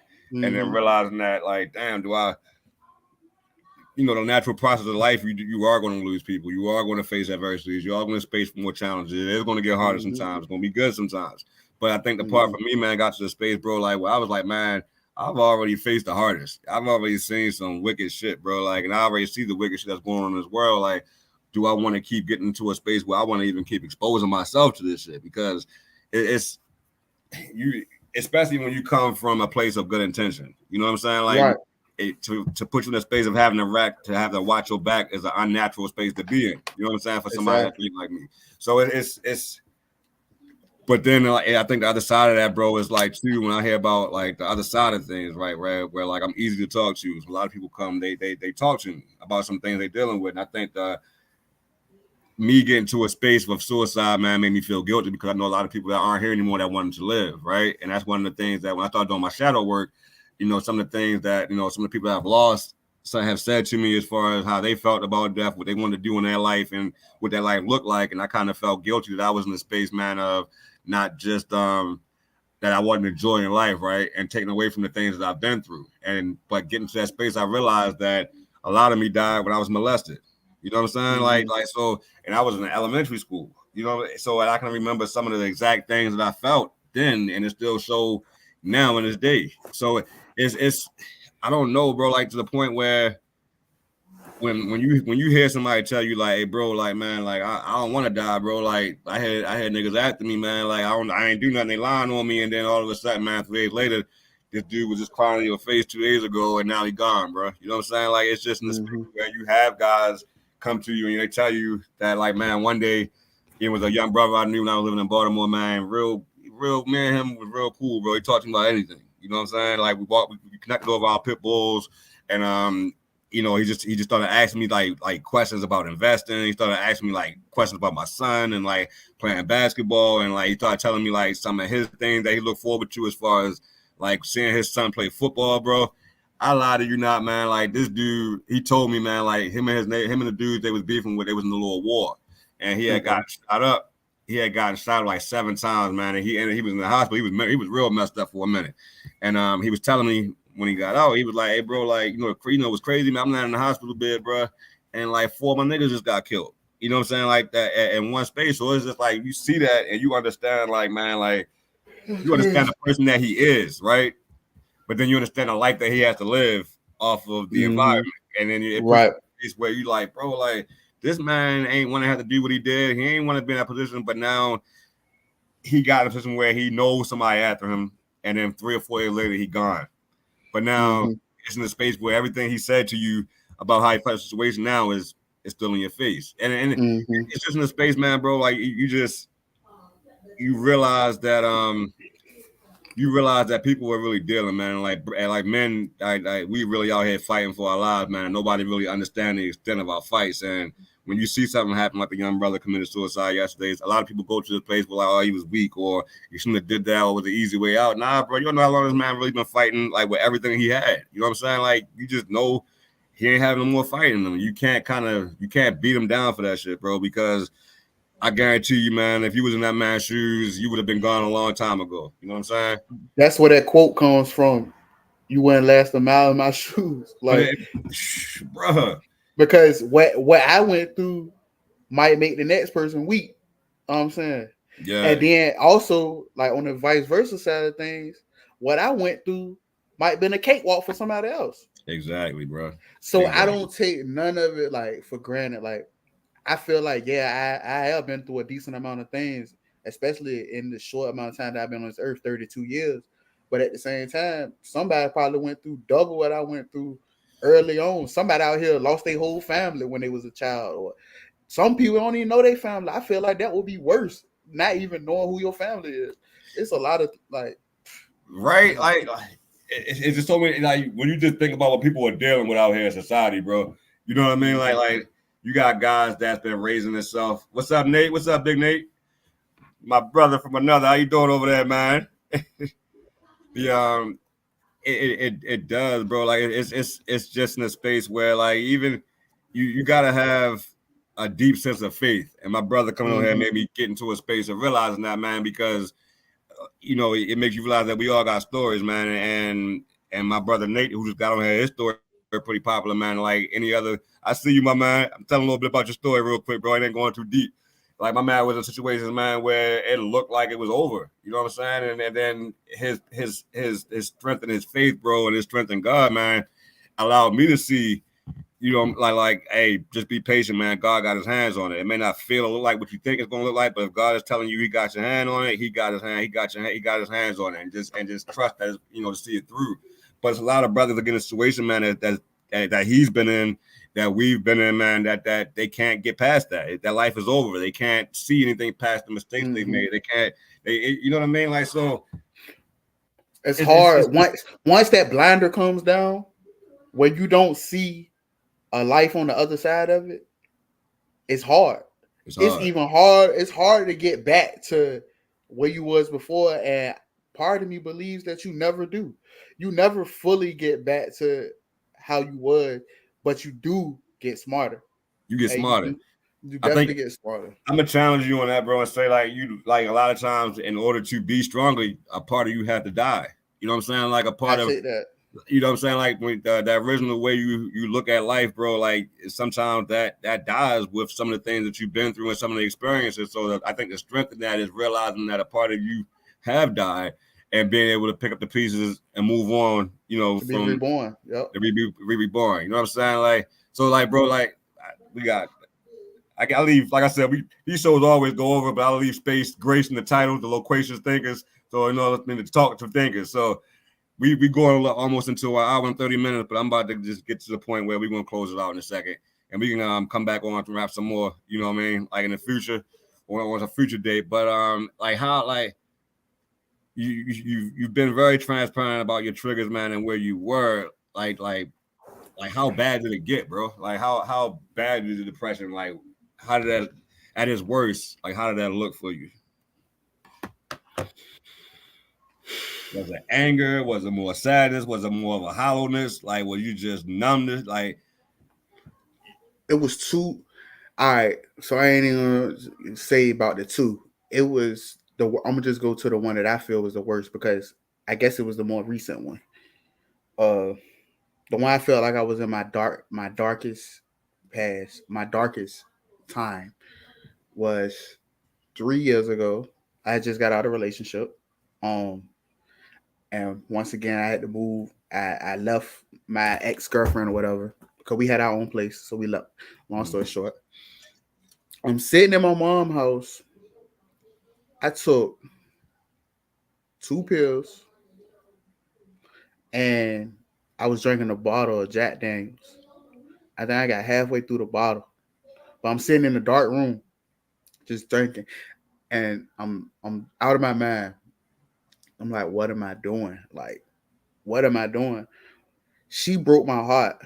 Why am I killing myself though? Yeah. Like, it just like somebody like really just spoke it into my ear. Like, why are you killing yourself? So like, I ain't gonna say I was just like put the liquor down and just change my life immediately. It didn't happen like that. But that one thought stuck with me like on an everyday basis. Where I just kept thinking like, why am I doing this? And then that's when I met the girl that I'm with now. Long story short, when I met her, she kind of helped me through this whole process as far as the shadow work and everything. Like, cause I didn't know nothing about none of this. It's like I feel like this is probably the one I'm gonna marry because it's rare. It's rare to find someone that come in your life and want to build you up. And want to build you up, especially when you at your lowest. You know what I'm saying? Like when you feel like you at your darkest point, and then somebody still come into your life and they patient with you, like you give them attitude, you fuss at them, you snap at them, and they still meet you with calm. Yeah. Like through it all is different, and that's a patience and a being heard that I never felt before. So it kind of like, okay, I like this. This is what I've been needing the whole time. Yeah. So I think I done got all the way off the question. No, you good, bro. That was on point. That was because I mean you actually asked a couple questions in that one, so that's on point. That's crazy. When they said, bro, that's how my brother lost his life, took medication and drunk a beer and had a heart attack in his sleep. Damn, Nate, bro. Sorry to hear that, man. Like, yeah, me too. Whew. And then at the same time, I am sorry to hear that. And I'm blessed at the same time because it could have been me. And that's but what Nate is saying is real, man, because that happens so many times. Like my background is pharmacy. And a lot of people don't realize that sometimes, man, that it's the luck of the odds that you get through that thing. And you think about the people, it's really people out here who do like, it's definitely like people be out here doing like heroin for like 15 years. Yeah. Don't never die. Then somebody get one wrong pill and die. Like, and you just be like, what in the world? Like, so it makes you, well, I don't know. Everybody don't appreciate things like that, but me, I take it as a lesson. Like, I feel like I survived that for a reason. And now I'm at a point in life where I feel like my story and the things that I went through is more important to share with other people. You know what I'm saying? Like, that's what I feel like I went through it for. So now I don't look at my past as something bad. I look at it as like it was a footstool, like to help me be the person that I was meant to be. Yeah. And all I had to do is fight myself to get to the point where, like I said, when I was raised, I was quiet, I was sheltered, I kept everything in. So I'm fighting that to become a person who opens up, who talks. Like I'm doing this right now. Like last year or a year and a half ago, I wouldn't have did this. I would have been too shy. Or if you would have asked me to do it. It's not easy at all, bro. Not at all, especially talking in front of strangers. I don't know how many people in here right now watching this, but I'm so comfortable with talking and being transparent now. It doesn't even bother me. Like the message that I have, like I wish I could just get everybody in the world attention at one time. I'm with you on that, bro. Like, and it's like, look at this, bro. That's not what you think it is. Like, it's something bigger going on, man. Like, it's just, it's. We look at that's just thinking about the things that traumatize in this world that we gotta deal. Like we talked about earlier, man. Like, it's kind of surprised that when you, like I mentioned before, like I can tell you the ages that I was glad to see, and I legit was happy to, that I made it too. And it's when I first started this process, you're in a space where you're thinking like, man, like. Why do I feel happy to make it? Why did I celebrate making it through these milestone years? You know what I'm saying? And you look at the life you've been exposed to and things like that, and the things you made it through. No, that's why you're celebrating, bro. A lot of people I know don't make it to 40 in their right mind.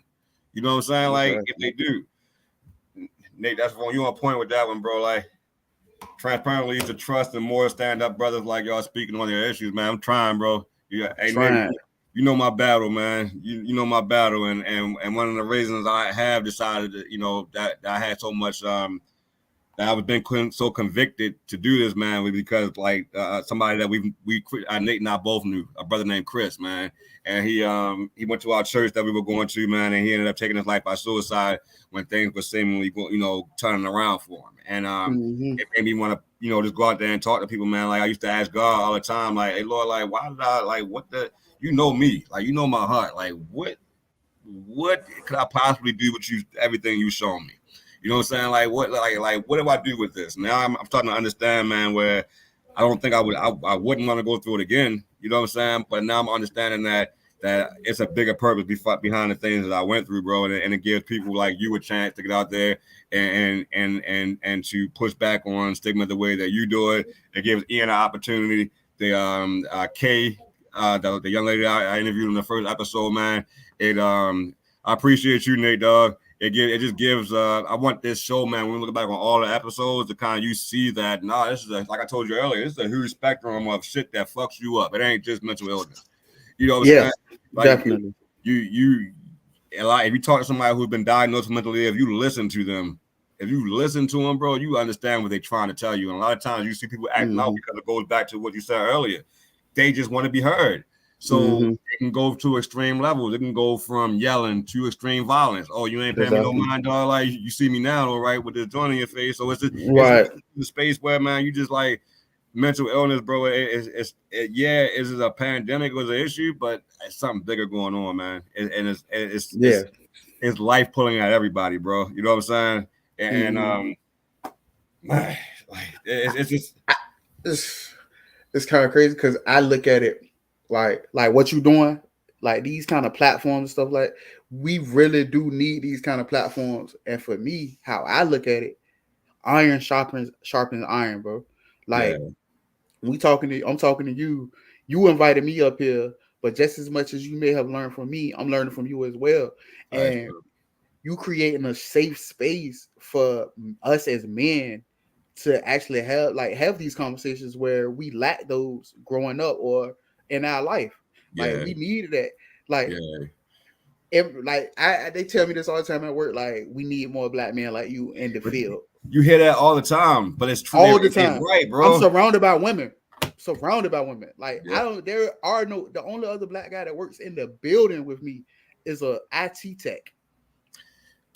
Bro, like, it's real, bro. Like and that's why I tell you, like the infrastructure of mental health care is not structured to have people surviving, and that's why you see the numbers going up. You know what I'm saying? Like Nate said, most men's worst enemy is their silence. Nate, that's facts. We were talking about that earlier, bro. But that's a lot of people don't even realize that you can get out of that silence. They don't even realize that it's okay to get out of that silence, man. You know what I'm saying? Like you get stuck in that.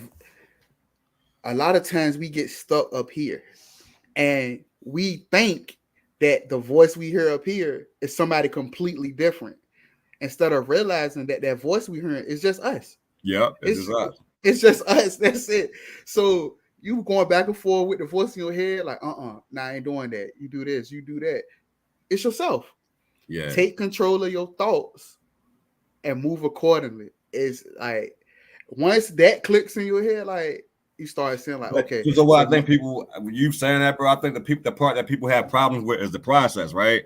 Because taking control of your thoughts, it doesn't mean like miracle. It doesn't mean changing overnight. Like that good change takes a process, right? So you find yourself in a place where you reacting to things as if you would, be off of your traumas, right? But the part that I guess the emotional intelligent part of it, or the emotional awareness is recognizing that, you know what, bro, like I can't go through this right now, even though I feel like I should.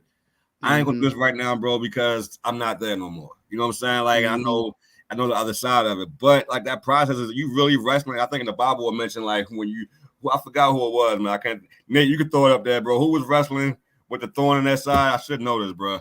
You know what I'm saying? Like, bro, he was wrestling all night with that thorn in his side, man. And finally, when he came to the end of it, like, all right, Lord, I had enough. You know what I'm saying? Like, what do I got to do to get this up out of me, man? And it's just when you have something like what we have, man, it's a thorn in my side, right? Because, Jacob, thank you, sir. It was the voice of reason always It was Jacob. Thank you, bro. You know what I'm saying? The it's in that space, man, bro, where it's just you gotta wrestle that thorn, bro. You You gotta. got to, and it's not easy. But like it was something. It was another motivational speaker I had. It was like life is gonna be hard either way, whether you go with it or you fight against it. Which fight heart do you want? choose?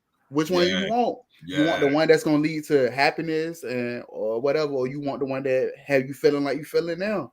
So it comes down to like making that personal choice and then being adamant about knowing that it's not a perfect process, knowing that you're gonna fail. A Don't lot. have that A whole lot. a lot, like probably even more because it's something different for you. So it's not like the path that you've been on where you kind of adjusted to it to the point where it's like you can roll with the punches. No, you got to realize that doing this means you're walking in a completely opposite direction than Bro, you're going. I tell them, man, when people ask like what my journey, where I am, I'm doing a show next week, man, talking about my faith journey, right? And I was a little apprehensive about doing it now because I realized that, bro, like God has me in a position where I'm on 1,000% faith, bro. And I don't think people realize all the time what faith looks like. Faith is really, you don't see it, dog. Like you got a feeling you going the right way, but you're stumbling in the dark, bro. You tripping over it, and when you think you about to fall off the ledge, you feel God grab you by the back of your collar and hold you up for a minute. You know what I'm saying? But it's just not. It's in a space, man, where you like where I am in life, bro. Like I am moving. Like people were saying my testimony, bro. You know what that say, bro? Now, faith is the substance of all things hoped for, the evidence of things not seen. Facts, bro. But I think the part that we missing, bro, is that I think sometimes we get into a phase where you like, I have the faith that I'm going to finish my college degree. I have the faith that, you know, I'm going to do this tomorrow. I'm going to do that. Or I have a faith that God is going to see me through this situation, bro. But when you're in a situation where you don't see nothing, dog, like you just don't know where you're going. Like it don't feel right. It feels scary. And then God is like telling you like, hey, go there. And you like, Lord, I done seen every reason why I shouldn't. And he like, nah, you valid, bro, but I need you to go there. What you gonna do now? You gonna trust me or you gonna stay where you are? You know when you get. It's three things for those who believe in the Bible. There's three things. That's all you need to know. The definition of faith. God didn't give you the spirit of fear, and faith without works is dead. That's only three things you need to know when it comes to dealing with faith. That's all you need to know. It's telling you, don't be scared. Yeah, is the path, the definition of faith. It's the substance of everything that you're hoping for. Meaning, if you want it, you can achieve it. Yeah, even though you can't see it. Yeah, God didn't give you a spirit of fear, so don't fear what you don't see. Yeah, everything you need to know is right there. That's facts too, brother. I'm gonna tell you, like the funny thing I always say back, I didn't know I was scared of what I was scared of. Like you think about things, you think about fear. In a way, man, when you like, I'm not, bro. I'm not scared to walk in, dude. I'm not scared of too much, bro, because I'm not a confrontational dude. I can walk through any type of neighborhood and not get into a beef or something like that. You know what I'm saying? That's just crazy. And I know not to go in there, but for me as a person, bro, I can kind of go anywhere, right? But it's in a space where, like, Lord, like, what do you want me to go? Like, what am I supposed to do with this? How can I sit in a space full of killers, bro, and then feel just as comfortable in a space full of CEOs? You know what I'm saying? Like what am I supposed to, how do I see somebody live on this? For example, how you see like a stick-up boy do what he do, but then God reveals his heart in a conversation, and you like, damn, bro, like I wouldn't know what I would do in that situation either. You know what I'm saying? Like, so you start to, I think God put in a space, man, where I don't judge, bro. Like, I think people think I'll be bull crapping when I say I don't judge nobody. I don't, man. Like, I don't either.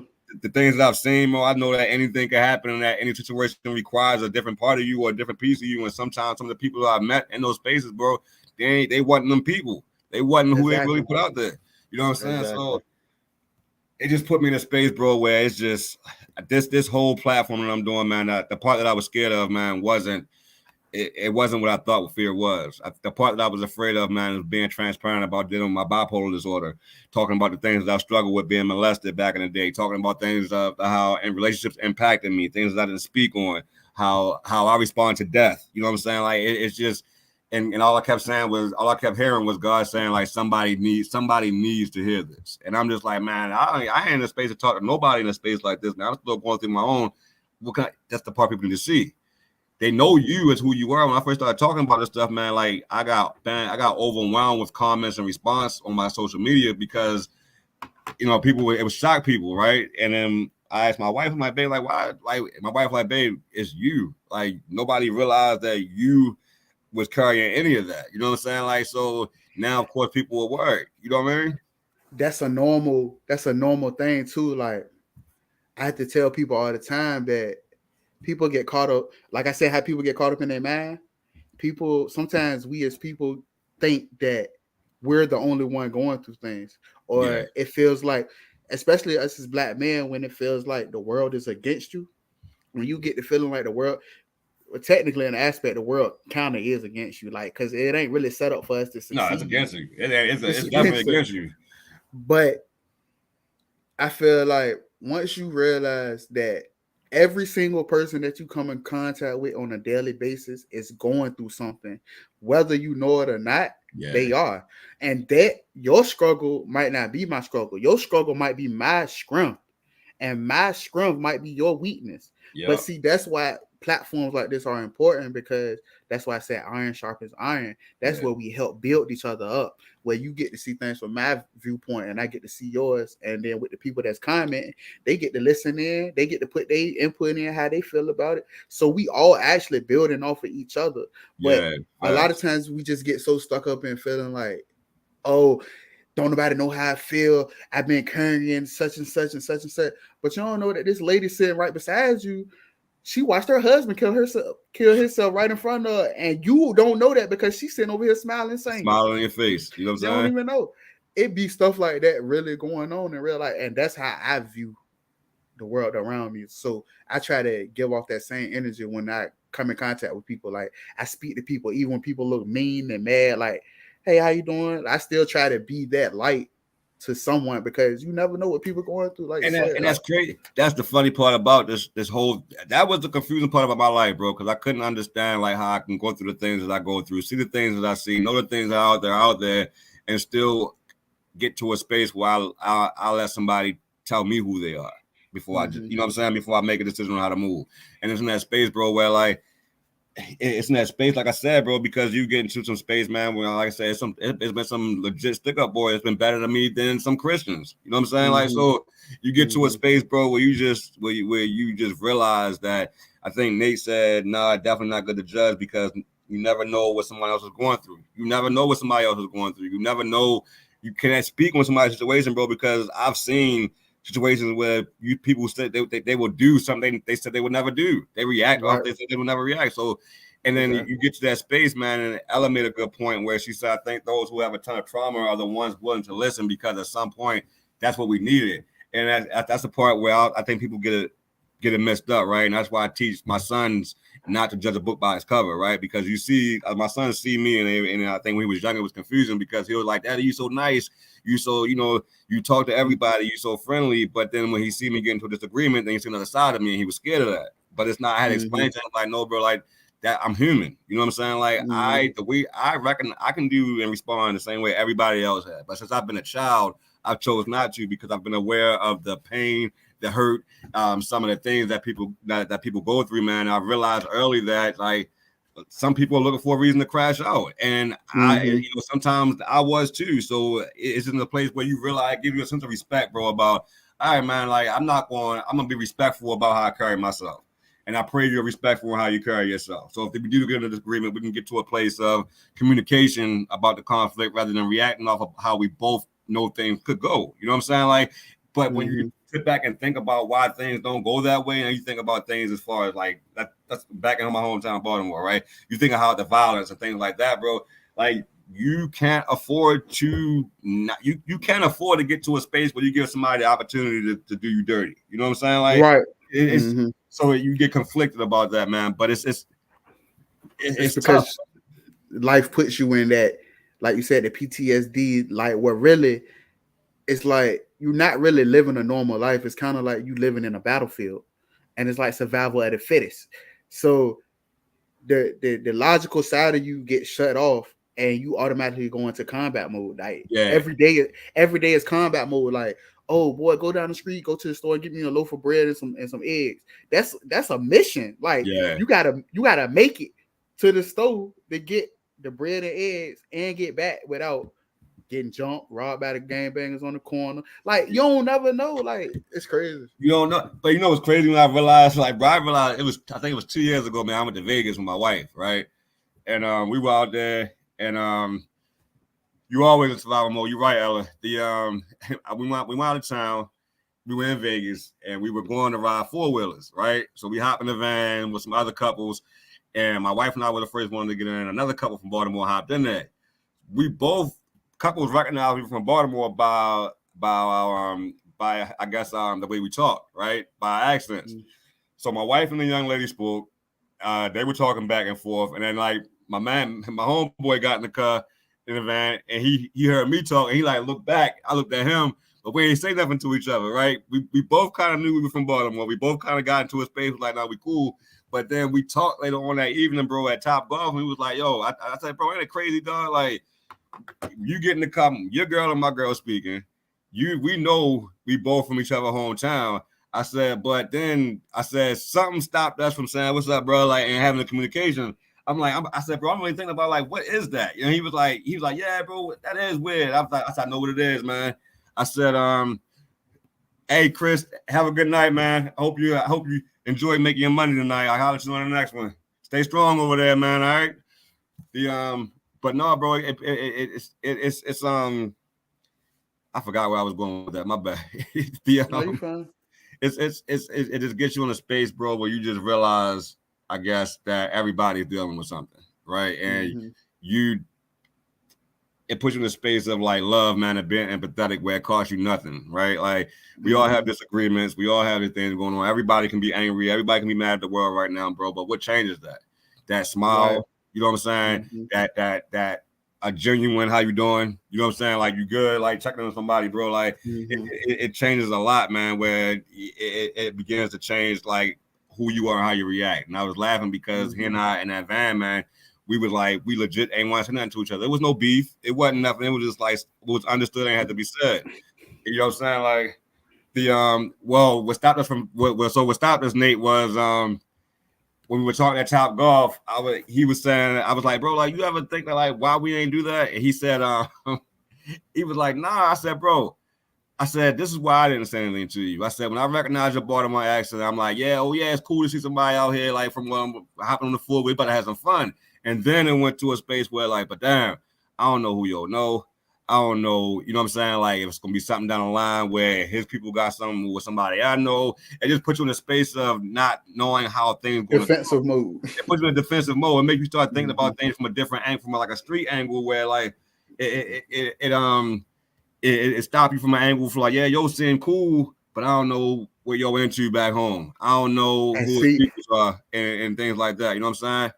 And a lot of times that'll block us from probably meeting genuine people just because our environment has kind of poisoned us to think that way.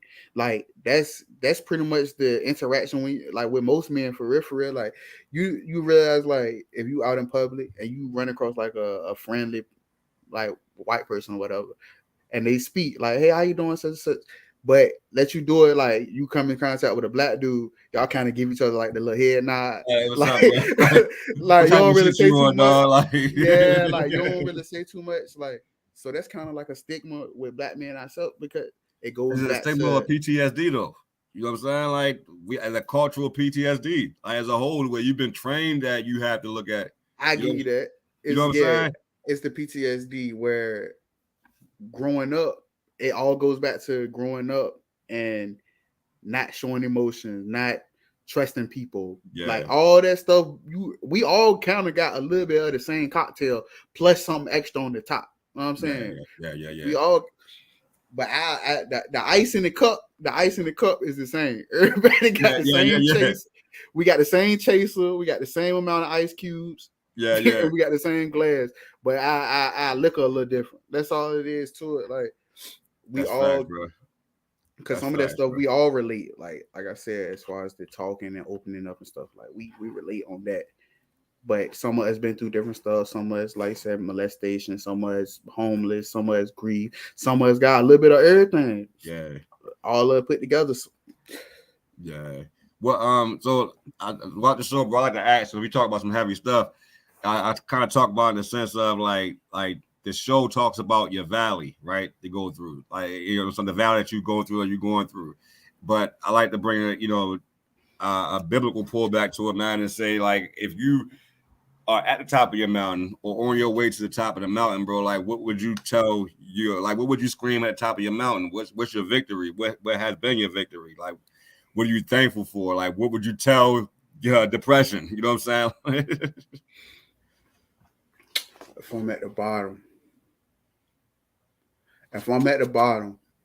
you said if I'm at the bottom. No, so you the show is about your valley. So okay, the show is my valley. The show is and your now, valley. Talk about screaming from the top of the mountain, your victory, or what you would say to your battle with mental illness or your life. You know what I'm saying? Like, for example, Kay said she was like, I would use some profanity.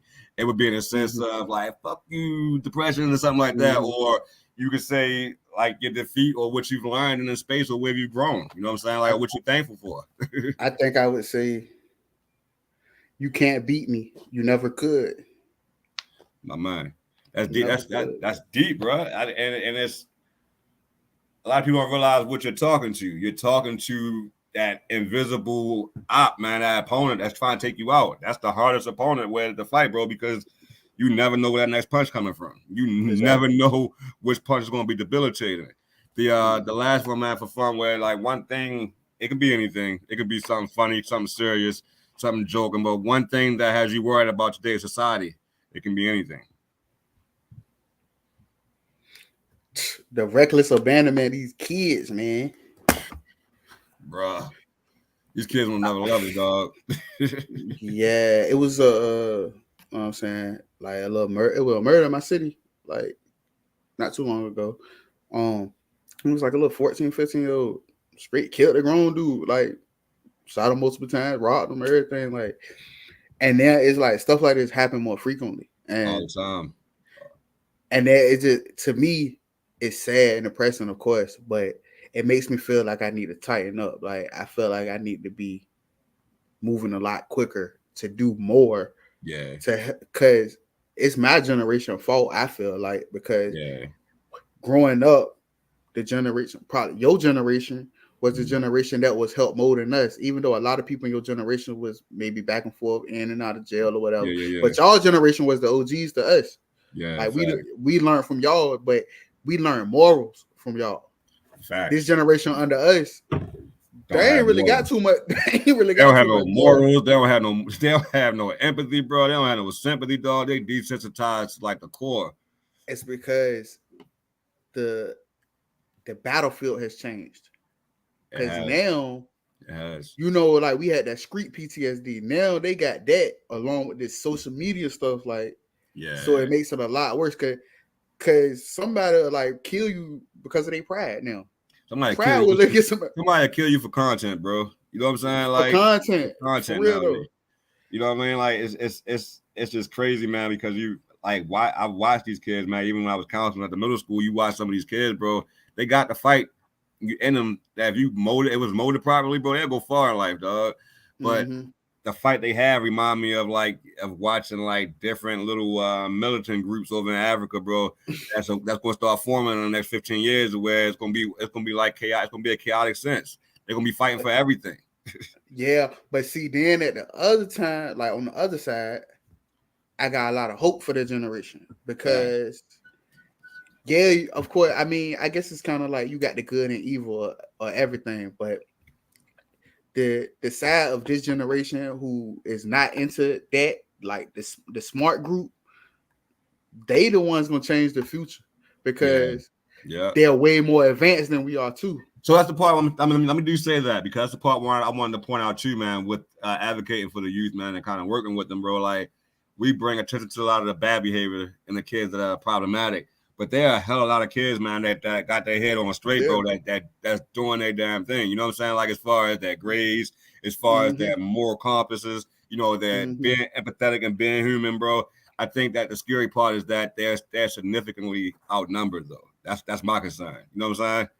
I feel like I feel like it ain't gonna matter. It ain't gonna matter because it ain't gonna matter because the numbers they gonna make up for the numbers with their intelligence. Just because of what they have at their disposal now. Like that's facts. We got AI and everything. Like these kids. I had a 1-year-old.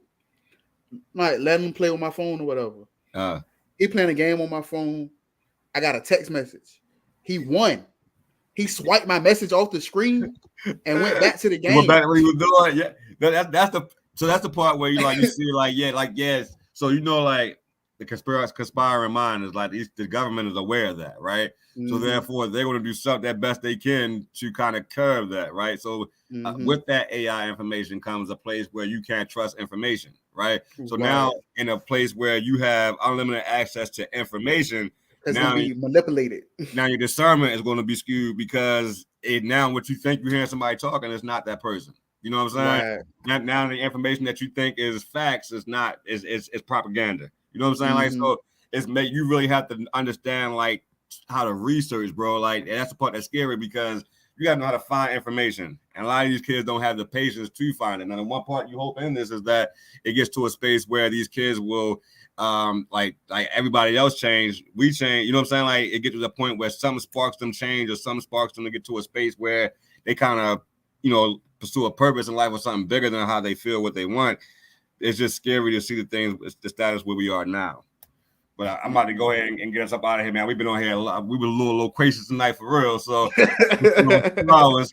We're gonna hop on later on the week, man. We could do something, put something on the schedule, man. Hop on here and finish the conversation, bro. I appreciate you, man, coming on and your transparency, dog. Ella, Nate. I could do this every day, man. Facts, bro. Like, hey, let's talk about it, bro. Like, let's see what we gotta be able to put some things together, man. You know what I'm saying? Some projects together. For sure. Hey, Nate, man, thanks for joining us. Ella, man, thanks for chiming on the conversation, man. I hope you guys got something from it tonight. I hope I pray that the young brother, man, Hot Boy Chucky, his family is at peace with knowing that while he was here, they were his peace. And I pray they're at peace with not understanding, what happened. But I pray that man found the peace that he was looking for. I pray that and I pray that his family has the peace that they need to get through this, man, and definitely his young kids, bro. But that sign that what he did is a sign of something much bigger, bro. Clyde, thanks for coming on, dog. Thanks, like I said, that's transparency, man. We're gonna do this again, and to everybody out there on the other side of the wall, man, I appreciate you guys for chiming in. Have a good night. All right, fam.